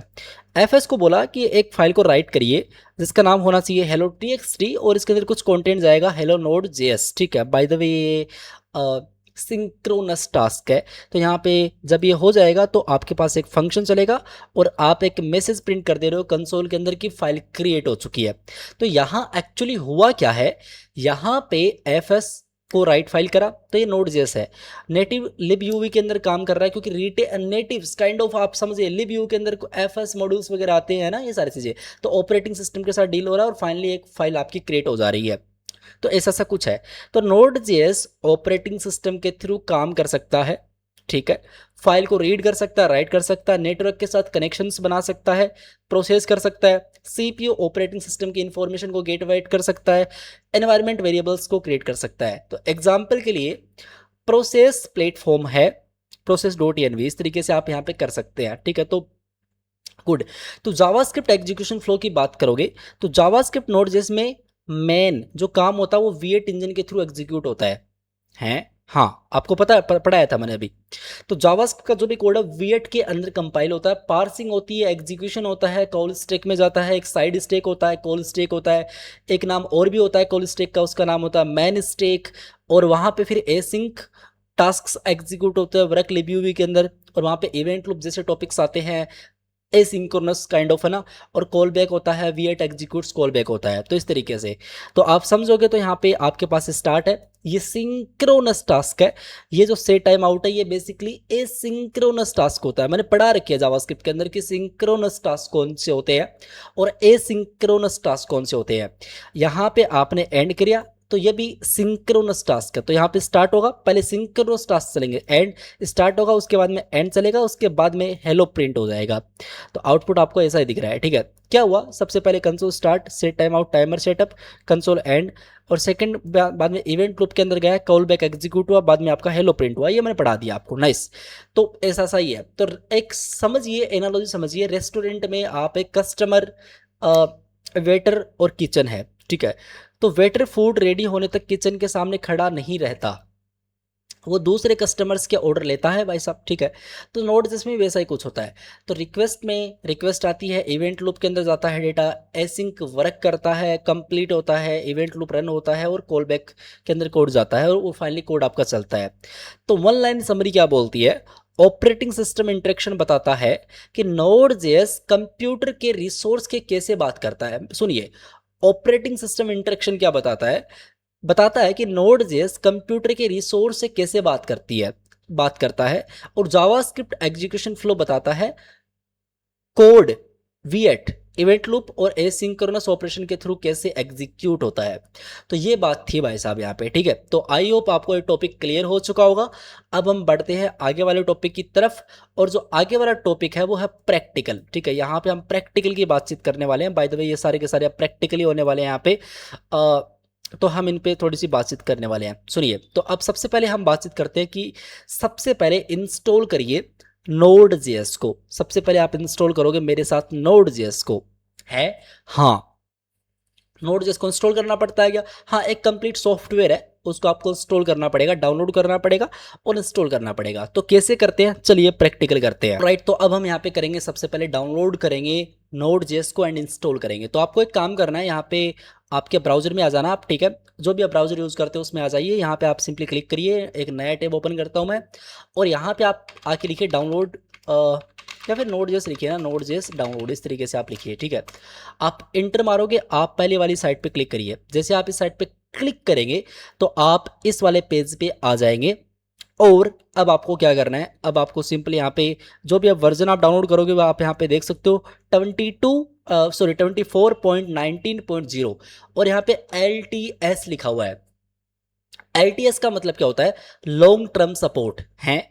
लॉन्ग टर्म सपोर्ट का मतलब होता है कि कुछ सही चलेगा आपके कंप्यूटर पे, अभी सही चलेगा, इसमें कोई दिक्कत नहीं है, इसमें जो भी चीज़ें बनाई गई हैं वो फिट है, एकदम परफेक्टली काम करेंगे। लेकिन अगर आप इस पर क्लिक करते हो तो यहाँ पे आपके पास EOL भी है, और भी बहुत सारे वर्जन हैं, लेकिन आप इनको छोड़िए क्योंकि इसमें अपडेट चल रहे होते हैं, इनमें अपडेट चल रहे हो। करंट जो वर्जन है वो बेसिकली यहाँ पे इसमें इसको मत करना आप, अभी जो सजेस्टेबल है वो है यहाँ पे 24.9.0 जो LTS वेरिएंट के साथ है, लॉन्ग टर्म सपोर्ट है। आप इसको अपने कंप्यूटर में डाउनलोड करिए, और इसकी सारी चीज़ें जो भी नोड जिसके फ्यूचर्स हैं वो प्रॉपरली स्मूथनेस के साथ काम करेंगे, ठीक है, बढ़िया। तो आप एक काम करिए, अपना ऑपरेटिंग सिस्टम यहाँ से चूज कर सकते हो जो भी है, बट अभी अपना विंडोज़ ही है, majority of peoples Windows use करते हैं। तो हम यहाँ पे विंडो इंस्टॉलर MSI पे क्लिक करेंगे। तो जैसे हम इस पे क्लिक करेंगे आप देख सकते हो अपना जो नोड जैसा वो यहाँ पे कंप्लीटली डाउनलोड होना स्टार्ट हो जाएगा, ठीक है। तो यहाँ पे देख सकते हो ये डाउनलोड होना स्टार्ट हो चुका है, और इसका वेट करते हैं। ये देखो अभी 1-2 सेकंड के अंदर होने ही वाला है। बहुत ही बढ़िया भाई साहब, ये कंप्लीटली यहाँ पे डाउनलोड हो चुका है, आप यहाँ पे देख सकते हैं। अब हम क्या करेंगे, अब हम सिंपली ओपन फाइल पे क्लिक करेंगे। तो जैसे हम ओपन फाइल पे क्लिक करेंगे आपके सामने ये वाला विजार्ड आएगा कंप्लीट इंस्टॉलेशन का। आप सिंपली करिए क्या, यहाँ पे ये बोल रहा है please wait while the setup wizard prepare to guide you. Nice. अब आपको सिंपली क्या करना है, नेक्स्ट पे क्लिक करना है। अब आपको सिंपली यहाँ पे नेक्स्ट पे क्लिक करना है, ठीक है। और नेक्स्ट पे क्लिक करने के बाद में 1 सेकेंड, ओके नाइस। तो ये जो नेक्स्ट है, ठीक है, तो ये जो नेक्स्ट पे आप डायरेक्टली क्लिक नहीं कर सकते। अब आपको यहाँ पे जो लाइसेंस है इसको आपको एग्रीमेंट करना पड़ेगा, सबसे पहले एक्सेप्ट करना पड़ेगा। तो आप इस पे क्लिक करिए एंड आप नेक्स्ट पे क्लिक करिए एंड आप नेक्स्ट पे क्लिक करिए एंड आप नेक्स्ट पे क्लिक करिए, आप नेक्स्ट पे क्लिक करते जाइए और फाइनली आपका ये जो नोड जैसा है वो आपके कंप्यूटर में इंस्टॉल हो जाएगा। तो ये देखो यहाँ पे इंस्टॉल होना कंप्यूटिंग स्पेस रिक्वायरमेंट्स हो रहा है। पहले कंप्यूट कर रहा है, वो स्पेस है कि आपके कंप्यूटर में नहीं है। मेरे को इंस्टॉल होने हो चुका है, वैलिडेटिंग इंस्टॉल यहाँ पे होनी स्टार्ट हो चुकी है और अभी कुछ ही देर के अंदर इंस्टॉल हो जाएगा, ठीक है राइट। सो आप देख सकते हैं यहाँ पे ये कम्प्लीटली इंस्टॉल हो चुका है। अब हम यहाँ पे इसको फिनिश कर सकते हैं। नाइस, बढ़िया। तो ये कम्प्लीटली आपका हो चुका है यहाँ पे डन। अब आपको करना क्या है, सबसे पहले आपको टेस्ट करना पड़ेगा ना कि आपकी नोड जेएस कंप्लीटली कंप्यूटर में इंस्टॉल हुई या नहीं हुई। तो आप कैसे करेंगे, आप एक काम करिए, आपको पता है टर्मिनल पावर सेल वगैरह क्या नहीं है। आप एक काम करिए, Windows+R टाइप करिए, ठीक है। और यहाँ पे आपके पास एक पावर सेल का ऑप्शन आएगा, यहाँ पे नहीं आएगा तो लिख लेना यहाँ पे इस डब्बे के अंदर, इस इनपुट में, और आप ओके पे क्लिक करिए। तो जैसे आप ओके पे क्लिक करोगे आपके पास यहाँ पे एक टर्मिनल ओपन हो जाएगा। इस तरीके से टर्मिनल ओपन हो चुका है। यहाँ पे मैं कुछ लिखूंगा, वो लिख के देखिए। अगर आपके पास यहाँ पे नोड डेस वी लिखिए, डेस नहीं बोलते, बोलने को बोल दो पर इसको बोलते हैं नोड -वी, ठीक है। वी का मतलब होता है वर्जन, तो नोड का वर्जन इंटर मारिए। जैसे आप यहाँ पे इंटर मारोगे तो आपके सामने यहाँ पे नोड का ये वर्जन दिखाएगा जो अभी आपने रिसेंटली इंस्टॉल किया है। तो जो अभी हमने इंस्टॉल किया है वो है वर्जन 24। तो यहाँ पे वर्जन 24 19.0। तो आप देख सकते हैं ये वाला वर्जन अपने पास यहाँ पे आ रहा है। जब आपने नोड जेएस को डाउनलोड किया था तब आपके पास एक चीज़ और आई है, और आप लिखिए npm-v, वी लिखिए। इस तरीके से आप सिंपली इंटर प्रेस करोगे। 1 सेकेंड, npm-v से प्रॉपरली वो नोड जेएस npm ps1 ये दिक्कत आ रही है मेरे कंप्यूटर में। तो इसको मैं ठीक कर सकता हूँ। मैं एक काम कर सकता हूँ, इसको सिंपली इतने इतने टास्क को कम्प्लीटली कॉपी कर सकता हूँ। मैं नोड जेएस के अंदर तक जा सकता हूँ, ठीक है। और मैं मेरा एक काम करता हूँ, यहाँ पे मेरा ड्राइव ओपन करता हूँ, यहाँ पे मैं ऊपर ऊपर इसको पेस्ट करता हूँ। ग्रेट। तो यहाँ पे ये जो आपको यहाँ पे एक चीज़ मिलेगी ना npm पावर सेल वाली, इसको आप अभी डिलीट कर दो, ठीक है। इसको आप डिलीट कर दो, बस डिलीट कर दो अभी के लिए। तो ये कम्प्लीटली डिलीट हो चुकी है भाई साहब, ठीक है, बढ़िया। अब इसको हम हटाते हैं और अब हम फिर से देखिए, अब हम फिर से यहाँ पे कमांड लिखते हैं। तो npm कोई चीज़ होता है वो आपके पास यहाँ पे आया है। तो अब अगर आप npm-v लिखोगे तो आपके पास यहाँ पर ये वर्जन दिखाएगा, तो 11.17.0। तो इस तरीके से आपको ये वर्जन भी दिखाएगा। तो ये npm क्या होता है, npm kind of node package manager होता है। इससे आप अलग अलग और छोटे छोटे सॉफ्टवेयर्स लाइक पैकेजेस आप इंस्टॉल कर सकते हो अपनी प्रोजेक्ट्स के लिए। अभी आप इतना ही समझिए, बाकी का काम हम बाद में समझेंगे इसके अंदर, ठीक है। पर आपका मेन चीज़ है कि आपने नोड को यहाँ पे कंप्लीटली इंस्टॉल कर लिया, ठीक है। तो ये आ रहा है, वर्जन आ रहा है, इसका मतलब node JS completely successfully install हो चुकी है। Nice, amazing. तो अब क्या करें, ठीक है। अब आपको करना क्या है, अब आपको सबसे पहले करना है कि नोड को हम चला सकते हैं हाँ हम चला सकते हैं। तो कैसे चला सकते हैं, हम चला सकते हैं, देखो आपके पास यहाँ पे CLI होती है, एक टॉपिक आ गया वाला CLI का मतलब होता है कमांड लाइन इंटरफेस।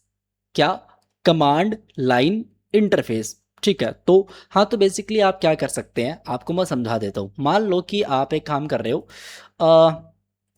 हमने कुछ कोड कर ही लिया, हम इसको यहाँ से हटा सकते हैं क्योंकि HTML की अभी नीड नहीं है।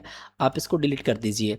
ये जो notes.md है इसको पढ़ा रहने दो। यहाँ पे इस वाली फाइल का नाम है script.js। मुझे अच्छा नहीं लग रहा, पता नहीं, अजीब अजीब सा लग रहा है।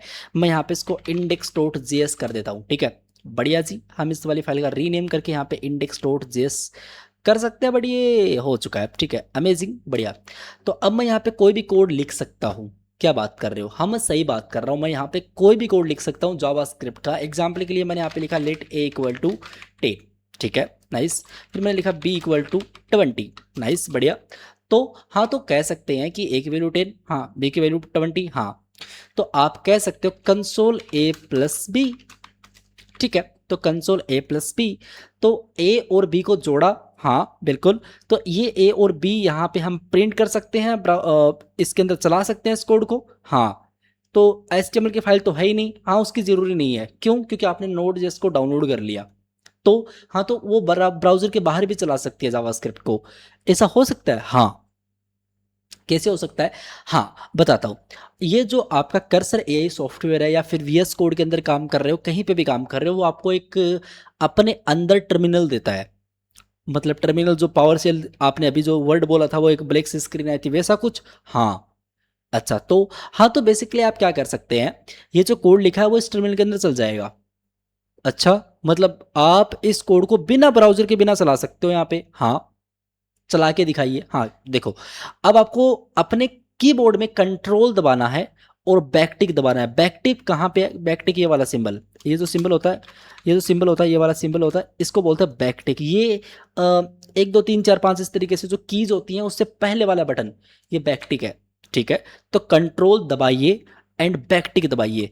तो जैसे आप ये दबाओगे तो अब आपके सामने यहाँ पे नीचे एक टर्मिनल ओपन हो जाएगा।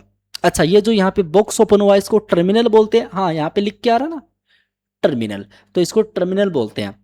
ठीक है, तो अब क्या करें? अब आप क्या करोगे? अब आप इस वाली फाइल को चलाओगे। जैसे आप इस वाली फाइल को चलाओगे तो इसके अंदर का कोड चलेगा, क्या ये मानते हो बात? हाँ मानते हैं। तो इस वाली फाइल को चलाना पड़ेगा, हाँ। चलाएंगे कैसे? हाँ तो वो सुनिए, क्या करना पड़ेगा आपको यहाँ पे Node.js, देखो अभी आप किस पे हो? बैकएंड कोर्सेज के अंदर हो, कोर्स के अंदर हो। ठीक है, कोर्सेज नहीं, कोर्स के अंदर हो। तो आप बैकएंड कोर्स के अंदर हो, आपको सबसे पहले किस में जाना पड़ेगा? Node.js फाउंडेशन के अंदर जाना पड़ेगा, क्योंकि आपकी फाइल वहाँ पे ही पड़ी हुई है। तो हम लिखेंगे CD। CD का मतलब होता है चेंज डायरेक्टरी। गाइस थोड़ा सा मैं जूम करता हूँ इसको बेटर क्लियरिटी के लिए, जस्ट फॉर बेटर क्लियरिटी के लिए, ताकि आपको चीज़ें थोड़ी सी समझ में आए। ठीक है, ऑलराइट। तो CD का मतलब कर दो चेंज डायरेक्टरी। ठीक है, किसको करना है भाई साहब? आपको करना है, आपको लिखना पड़ेगा नोड ऑटोमेटिक NOD, कुछ भी लिख के नॉर्मल सा आप टैब दबा दो, ऑटोमेटिक प्रिडिक्शन हो जाएगा। तो ऑटोमेटिक आ चुका है, आप सिंपली इंटर मारिए। तो अब बैकएंड कोर्स के अंदर नहीं हो आप हो Node.js फाउंडेशन के अंदर। आपका PWD मतलब प्रेजेंट वर्किंग डायरेक्टरी आपका ये है। ठीक है, अमेजिंग। अब क्या करेंगे? अब आपको ये जो कोड आपने यहाँ पे index.js का यहाँ पे लिखा है, ये वाला कोड, इसको आपको चलाना है, हाँ चलाना तो है। तो अब आप एक काम करिए, आप लिखिए नोड।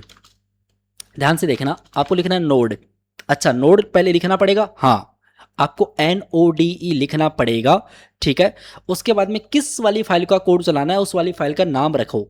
तो मुझे यहाँ पे चलाना है बेसिकली index.js, तो मैंने यहाँ पे लिखा index.js। अब ये जो index.js मैंने यहाँ पे लिखा है, मेरी बात सुनो, ये वो फाइल का नाम है। ठीक है, देखो वहाँ पे ऊपर देखो, यहाँ पे index.js वो नाम है और नोड के साथ मैंने लिखा है। तो अब नोड इस वाली फाइल को रन करने की कोशिश करेगी और फाइनली जो भी इसके अंदर का कोड है वो चलेगा, और यहाँ पे A+B जो भी है उसका आउटपुट आना चाहिए, वो आपको देखने को मिल जाएगा।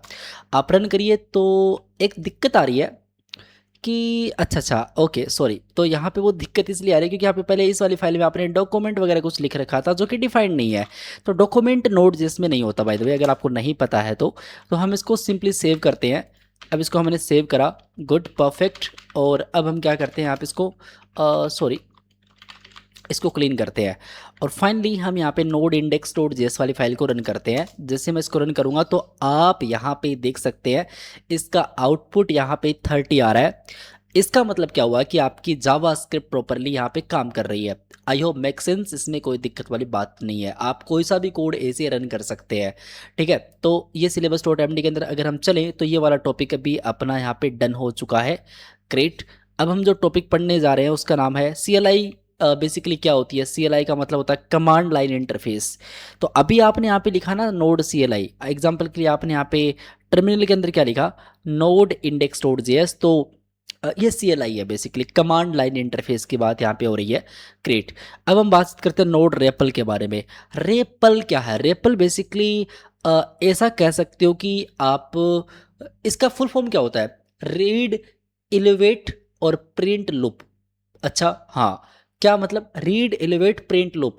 तो कि क्या करता है ये? बेसिकली एक एनवायरनमेंट प्रोवाइड करता है आपको जिसमें आप अपनी जावास्क्रिप्ट चला सकते हैं।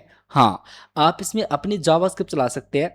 तो आप कैसे चला सकते हैं, मैं आपको दिखाता हूँ, 1 सेकेंड। चलो गुड, परफेक्ट। चलिए देखिए, तो आप अपने टर्मिनल के अंदर अपनी जावास्क्रिप्ट चला सकते हैं। इससे कैसे चला सकते हैं आपको बताते हैं। आप सबसे पहले अपना पावर सेल ओपन करिए।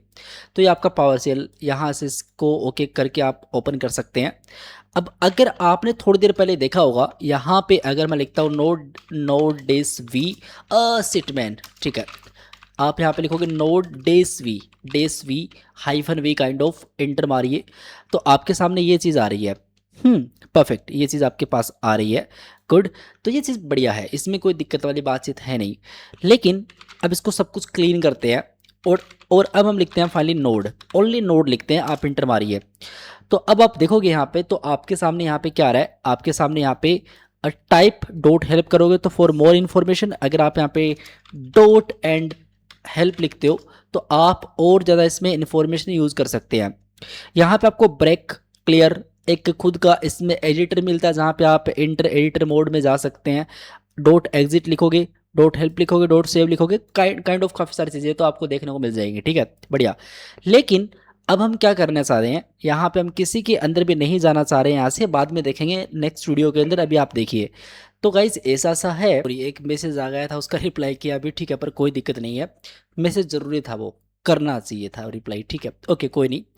तो अब हम इसमें देखते हैं कि एक्चुअली ये रेपल काम कैसे करता है। जैसे एग्जांपल आपने 20+30 करा तो इसका आउटपुट यहाँ पे 50 आ रहा है। अमेजिंग। ये बेसिकली एक कंप्लीटली एनवायरनमेंट है जो आपका जावास्क्रिप्ट ही है, आप नोड जेएस में यहाँ पे रन कर पा रहे हो। गुड, और क्या कर सकते हो आप यहाँ पे कह सकते हो, जैसे मैंने ANKT अंकित एंगेट लिखा, तो आप इसको टू बेसिकली अपर केस के अंदर यूज कर सकते हैं। तो अपर केस ऑब्वियसली आपको पता है एक जावास्क्रिप्ट का मेथड है जो स्ट्रिंग्स को अपर केस में कन्वर्ट करने की कोशिश करता, तो यू कैन सी यहाँ पे ये इस तरीके से बड़ा हो जाएगा। या जो भी मैं टास्क कर पा रहा हूँ, ये मैं पूरी जावास्क्रिप्ट लिख पा रहा हूँ, ये बेसिकली आपका क्या होता है, ये होता है कंप्लीटली रैपल, दैट्स इट। तो यहाँ पे आप इसको एग्जिट कर सकते हो, एग्जिट रैपल, ठीक है। आप कैसे कह सकते हैं, आप कह सकते हैं EXIT, तो ये कंप्लीटली एग्जिट हो जाओगे, आप इसके बाहर निकल जाओगे, तो ये रैपल होता है, ठीक है, बढ़िया। इसकी भी कभी नीड पड़ती है आपको, लेकिन बहुत ही कम पड़ती है आपको। आगे आप मॉडर्न चीज़ों पे काम करना स्टार्ट करोगे, नॉट ए रैपल, पर ठीक है। चलो, तो ये आपको पढ़ाना था तो मैंने आपको पढ़ा दिया, नाइस। अब हम बातचीत करते हैं नेक्स्ट टॉपिक के बारे में, उसका नाम है रन जावास्क्रिप्ट विद नोड। आप जावास्क्रिप्ट को नोड से कैसे रन कर सकते हैं, हमने पढ़ लिया ये, एक्चुअली हमने पढ़ लिया, लेकिन अगर आपको मैं बताऊँ तो फिर से पढ़ सकते हो, कोई दिक्कत वाली बातचीत है नहीं। तो आप कैसे कह सकते हैं, जैसे अभी हमने कोड लिखा ही है, चलो मान लेते हैं कि आपने यहाँ पे कंसोल प्रिंट करा, जावास्क्रिप्ट की फाइल आपके पास है, इस वाली फाइल को आपको रन करना है, तो आप कह सकते हैं हेलो कैसे हो दोस्तों, आप सभी, इस तरीके से मैंने कर दिया। तो ये जो कंसोल किया, ये तो जावास्क्रिप्ट जैसा लग रहा है, एक्चुअली जावास्क्रिप्ट जैसा नहीं है, ये जावास्क्रिप्ट ही है, ठीक है। तो ये जो कोड आपने लिखा है, ये जावास्क्रिप्ट के अंदर लिखा है, बिल्कुल जावास्क्रिप्ट ही है। अब इस कोड को रन करना है, तो अपना टर्मिनल ओपन करिए, यहाँ पे आप क्लिक करके ओपन कर सकते हैं, या फिर आप कंट्रोल बैक टिक से ओपन कर सकते हैं, यहाँ पे इस पर क्लिक कर लो तो भी ओपन हो जाएगा, ठीक है।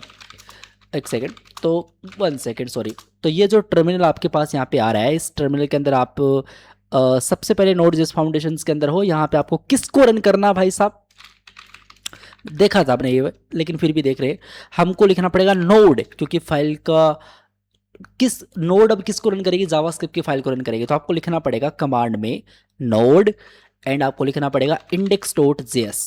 अमेजिंग, एंटर मारिए, तो आपके पास यहाँ पे कोड चल जाएगा। अमेजिंग, बढ़िया। तो ये भी हमने टॉपिक कवर कर लिया, ठीक है, डन, बढ़िया। अब हम करते हैं एक्सप्लोर नोड ग्लोबल्स।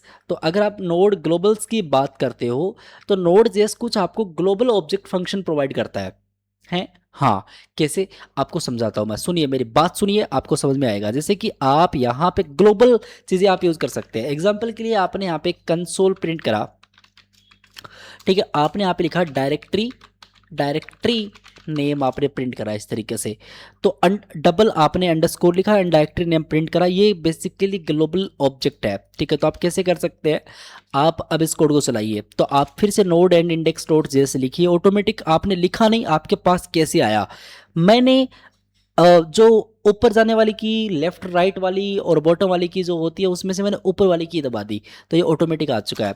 तो आपके पास यहाँ पे ये आएगा, ये क्या है, ये आपको वो डायरेक्टरी का नेम बताएगा आप जिस पे काम कर रहे हो।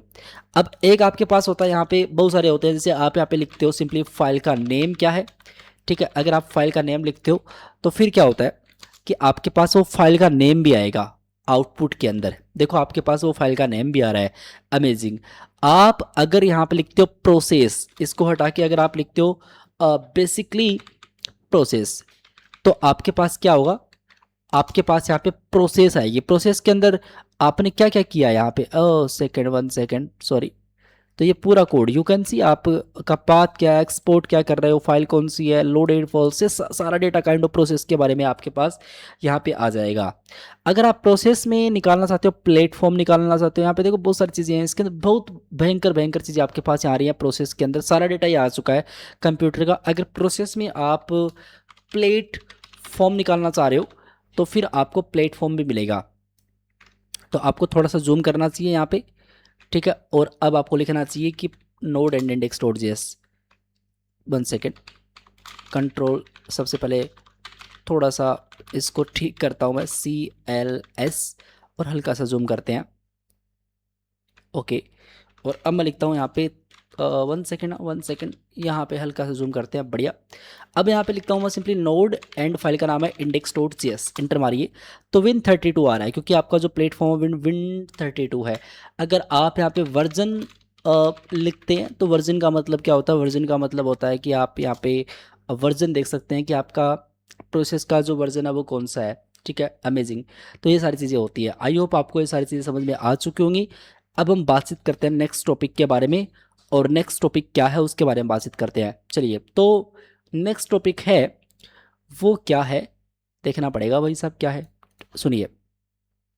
तो जो नेक्स्ट टॉपिक है वो है build a CLI calculator. Calculator design करना है CLI कमांड की हेल्प से। मेरे पास ऑलरेडी कोड है, मैं जल्दी से इसको यहाँ पे आपको दिखा देता हूँ। ये वाला कोड है मेरे पास, ठीक है। ये कोड क्या है वो समझते हैं। सबसे पहले आपके पास एक वेरिएबल है जिसका नाम है A, जहाँ पे नंबर टाइप का ही डेटा आएगा, जिसमें प्रोसेस में ARGV2 करोगे, ठीक है। तो ये बात है। ऑपरेटर में आप क्या लिखोगे, ऑपरेटर में बेसिकली आप प्रोसेस डॉट ARGV3 करोगे, मैं समझाऊंगा इनका मतलब क्या है। और बी में आप नंबर पास करोगे, ठीक है। तो ये 4 आप पास करोगे, ग्रेट। तो लेट रिजल्ट है, अभी खाली है। तो अगर स्विच ऑपरेटर, मतलब जो भी ऑपरेटर आप चूज करते हो, तो अगर प्लस किया, माइनस किया, जो भी आपने ऑपरेटर चूज किया, तो A प्लस B को आप जोड़ दोगे अगर प्लस करते हो तो, ठीक है। अगर माइनस करते हो, अगर केस माइनस से मैच होता तो माइनस कर दोगे A माइनस B, तो हो जाएगा। मल्टीप्लाई करोगे तो A मल्टीप्लाई B, डिवाइड करोगे तो A डिवाइड B, डिफॉल्ट करोगे तो ये इनवैलिड ऑपरेटर, और रिजल्ट आप फाइनली प्रिंट कर सकते हैं कंसोल पे। बहुत ही सिंपल सा जावास्क्रिप्ट का ही काम है, कुछ खास नहीं है। प्रोसेस हो जाएगी यहाँ पे एग्जिट, ठीक है। तो हम इसको चला के देखते हैं। आपको टर्मिनल अपना ओपन करना पड़ेगा, ठीक है। आप क्लीन करिए सब कुछ, ठीक है। एंड आप लिखिए यहाँ पे नोड इंडेक्स डॉट जेएस। तो आपने यहाँ पे इनवैलिड ऑपरेटर दिया है, आपने इनवैलिड ऑपरेटर दिया है, क्योंकि आपका कौन सा कोड चल रहा है, डिफॉल्ट वाला चल रहा है, क्योंकि आपने ऑपरेटर दिया ही नहीं। तो फिर से आप रन करिए, तो अगेन इनवैलिड ऑपरेटर आपके पास यहाँ पे आ रहा है। तो हमको क्या करना पड़ेगा, आपको ऐसा करना पड़ेगा कि हम अब ऐसा चाहते हैं, इस कोड को रन करने के लिए आपको सिंपली लिखना पड़ेगा, ठीक है, नोड इंडेक्स डॉट जेएस 20 + 40। तो इसका मतलब क्या है, नोड इंडेक्स डॉट जेएस मतलब जावा, आप बोल रहे हो नोड को कि इंडेक्स डॉट जेएस को रन कर, और 20 जाएगा बेसिकली आपके ए में, और 40 जाएगा आपके बी में, और जो ऑपरेटर है वो प्लस है, तो प्लस प्लस इससे मैच हुआ। अब जो रिजल्ट आपको देखने को मिलेगा वो मिलेगा result is 60, that's it, okay, fantastic. तो आप कोई सा भी ऑपरेटर यूज़ कर सकते हैं। एग्जाम्पल के लिए अगर आप इसको हटा के यहाँ पे मल्टीप्लाई ऑपरेटर यूज़ करना चाहते हैं तो आप मल्टीप्लाई ऑपरेटर भी यूज़ कर सकते हैं। तो जब मल्टीप्लाई से केस मैच होता है तो मल्टीप्लाई हो जाएगा, सिंपल सा लॉजिक है। एंटर मारिए तो रिजल्ट इज 800, इस तरीके से। आई होप मेक सेंस, आपको ये चीज़ कंप्लीटली समझ में आ चुकी होगी भाई साहब, ठीक है, कोई दिक्कत वाली बातचीत है नहीं, ठीक है। तो अब आपको ये बताते हैं कि जो ARGV लिखा हुआ है इसका मतलब क्या है, इसका मतलब आर्गुमेंट्स है। तो आप आर्ग्यूमेंट्स जो प्रोसेस के अंदर होता है वो आप यूज़ कर रहे हैं काइंड ऑफ, ठीक है। तो इस तरीके से आप यूज़ कर सकते हैं, फैंटेस्टिक, ओके, नाइस, बढ़िया, कूल। तो अब हमको क्या करना है, अब अपने को सिंपली करना क्या है कि अब अपने को क्या करना है, अब अपने को यहाँ पे एक और कुछ क्रिएट करना है, उसका नाम है build a system information CLI। तो सिस्टम इन्फॉर्मेशन CLI आपको बिल्ड करना है, बहुत अच्छे तरीके से बिल्ड कर सकते हैं, लेट्स गो। चलिए, इस पूरे कोड को मैं हटाता हूँ, मेरे पास अगेन एक कोड है, इसको रखते हैं। तो सबसे पहले आपने ये रिक्वायर्ड मेथड क्या कर रहा है, required method kind of import and export वाली फंक्शनलिटी हम पढ़ रहे होंगे आगे, वैसे ही है। रिक्वायर का मतलब होता है कि आप कोई भी चीज़ कहीं से रिक्वायर कर रहे हो, ले रहे हो। तो ओएस करके कोई एक बेसिकली एपीआई आप कह सकते हैं कि अ, एक मॉड्यूल है, वो आप सिंपली इंपोर्ट कर रहे हो, इंस्टॉल करने की नीड नहीं है, ये प्री डिफॉल्ट आपके नोड के अंदर ही मिला है। मैं पढ़ाऊंगा वो कहाँ पे है, हम पढ़ रहे होंगे, डोंट वरी। पर फिलहाल इस कोड को इतना समझो कि ओएस कोई चीज़ है जो जब आपने नोड जेएस को डाउनलोड किया था तब उसके साथ आई थी, ठीक है। अब इस पूरी चीज़ को आपने कहाँ पे डाल दिया, इस ओएस के अंदर डाल दिया, ठीक है। अब आपके पास प्रिंट हो जाएगा सिस्टम इन्फॉर्मेशन। तो कंसोल में ओएस का प्लेटफॉर्म प्रिंट हो जाएगा, जो भी ऑपरेटिंग सिस्टम है प्लेटफॉर्म, उसका आर्किटेक्चर प्रिंट हो जाएगा, उसका होस्ट नेम प्रिंट कर रहे हो, सीपीयू की लेंथ प्रिंट कर रहे हो, आप टोटल मेमोरी कितनी है और फ्री मेमोरी कितनी है वो आप प्रिंट कर रहे हो। तो आप सेव करिए, तो आपको कुछ मिलना चाहिए यहाँ पे। नाइस। तो अब इसको हम चला के देखते हैं। आपको लिखना पड़ेगा node and index dot JS, क्योंकि इस वाली फाइल को रन करना है। आप सेव करिए, तो अब आपको सारा डेटा मिल रहा है। Window 32, architecture 64 bit, host name MSI का लैपटॉप है, तो कंपनी MSI है बेसिकली। यहाँ पे CPU कोर 60 है, टोटल मेमोरी इतनी बची हुई है। आप इसको MB GB के अंदर कन्वर्ट कर सकते हैं, वो अलग तरीके से होता है, पर वो अभी आपको टोटल मेमोरी इतना नंबर में दिखा रहा है। फ्री मेमोरी आपकी इतनी बची हुई है, दैट्स इट। तो इस तरीके से कंप्लीट हमने यहाँ पे कर दिया। तो ये जो टॉपिक्स थे इस वीडियो के अंदर, हमको ये सारे टॉपिक समझ में आ चुके होंगे, आपको बेसिकली आ चुके होंगे। तो यहाँ पे नोड जेएस के फंडामेंटल्स के अंदर आपको ये सारे टॉपिक्स कंप्लीटली समझ में आ चुके होंगे। तो मॉड्यूल आपका 2.1 यहाँ पे कंप्लीट होता है। अब जो नेक्स्ट वीडियो होगा उसके अंदर हम इन टॉपिक्स को बहुत ही अच्छे तरीके से प्रैक्टिकली हम इन चीज़ों को पढ़ने वाले हैं, और इसमें आपको काफ़ी ज़्यादा मज़ा आने वाला है। बिलीव मी, ट्रस्ट मी, काफ़ी ज़्यादा मज़ा आने वाला है। फिर हम आगे बढ़ते जाएंगे, चीज़ों को समझते जाएंगे, और बहुत सारे टॉपिक्स आपके सामने आते जाएंगे। ठीक है जी, बढ़िया। नेक्स्ट, तो अब नेक्स्ट वीडियो का आपको वेट करना है, और इस वीडियो के अंदर पूरा ही कंप्लीटली प्रैक्टिकल है, कंप्लीटली प्रैक्टिकल है, जहाँ पे हम सारी चीज़ों के बारे में बातचीत कर रहे होंगे। ठीक है भाई साहब, ओके फैंटेस्टिक। तो आज के लिए इतना ही, मिलते हैं नेक्स्ट वीडियो में। Thank you guys watching this video, bye bye.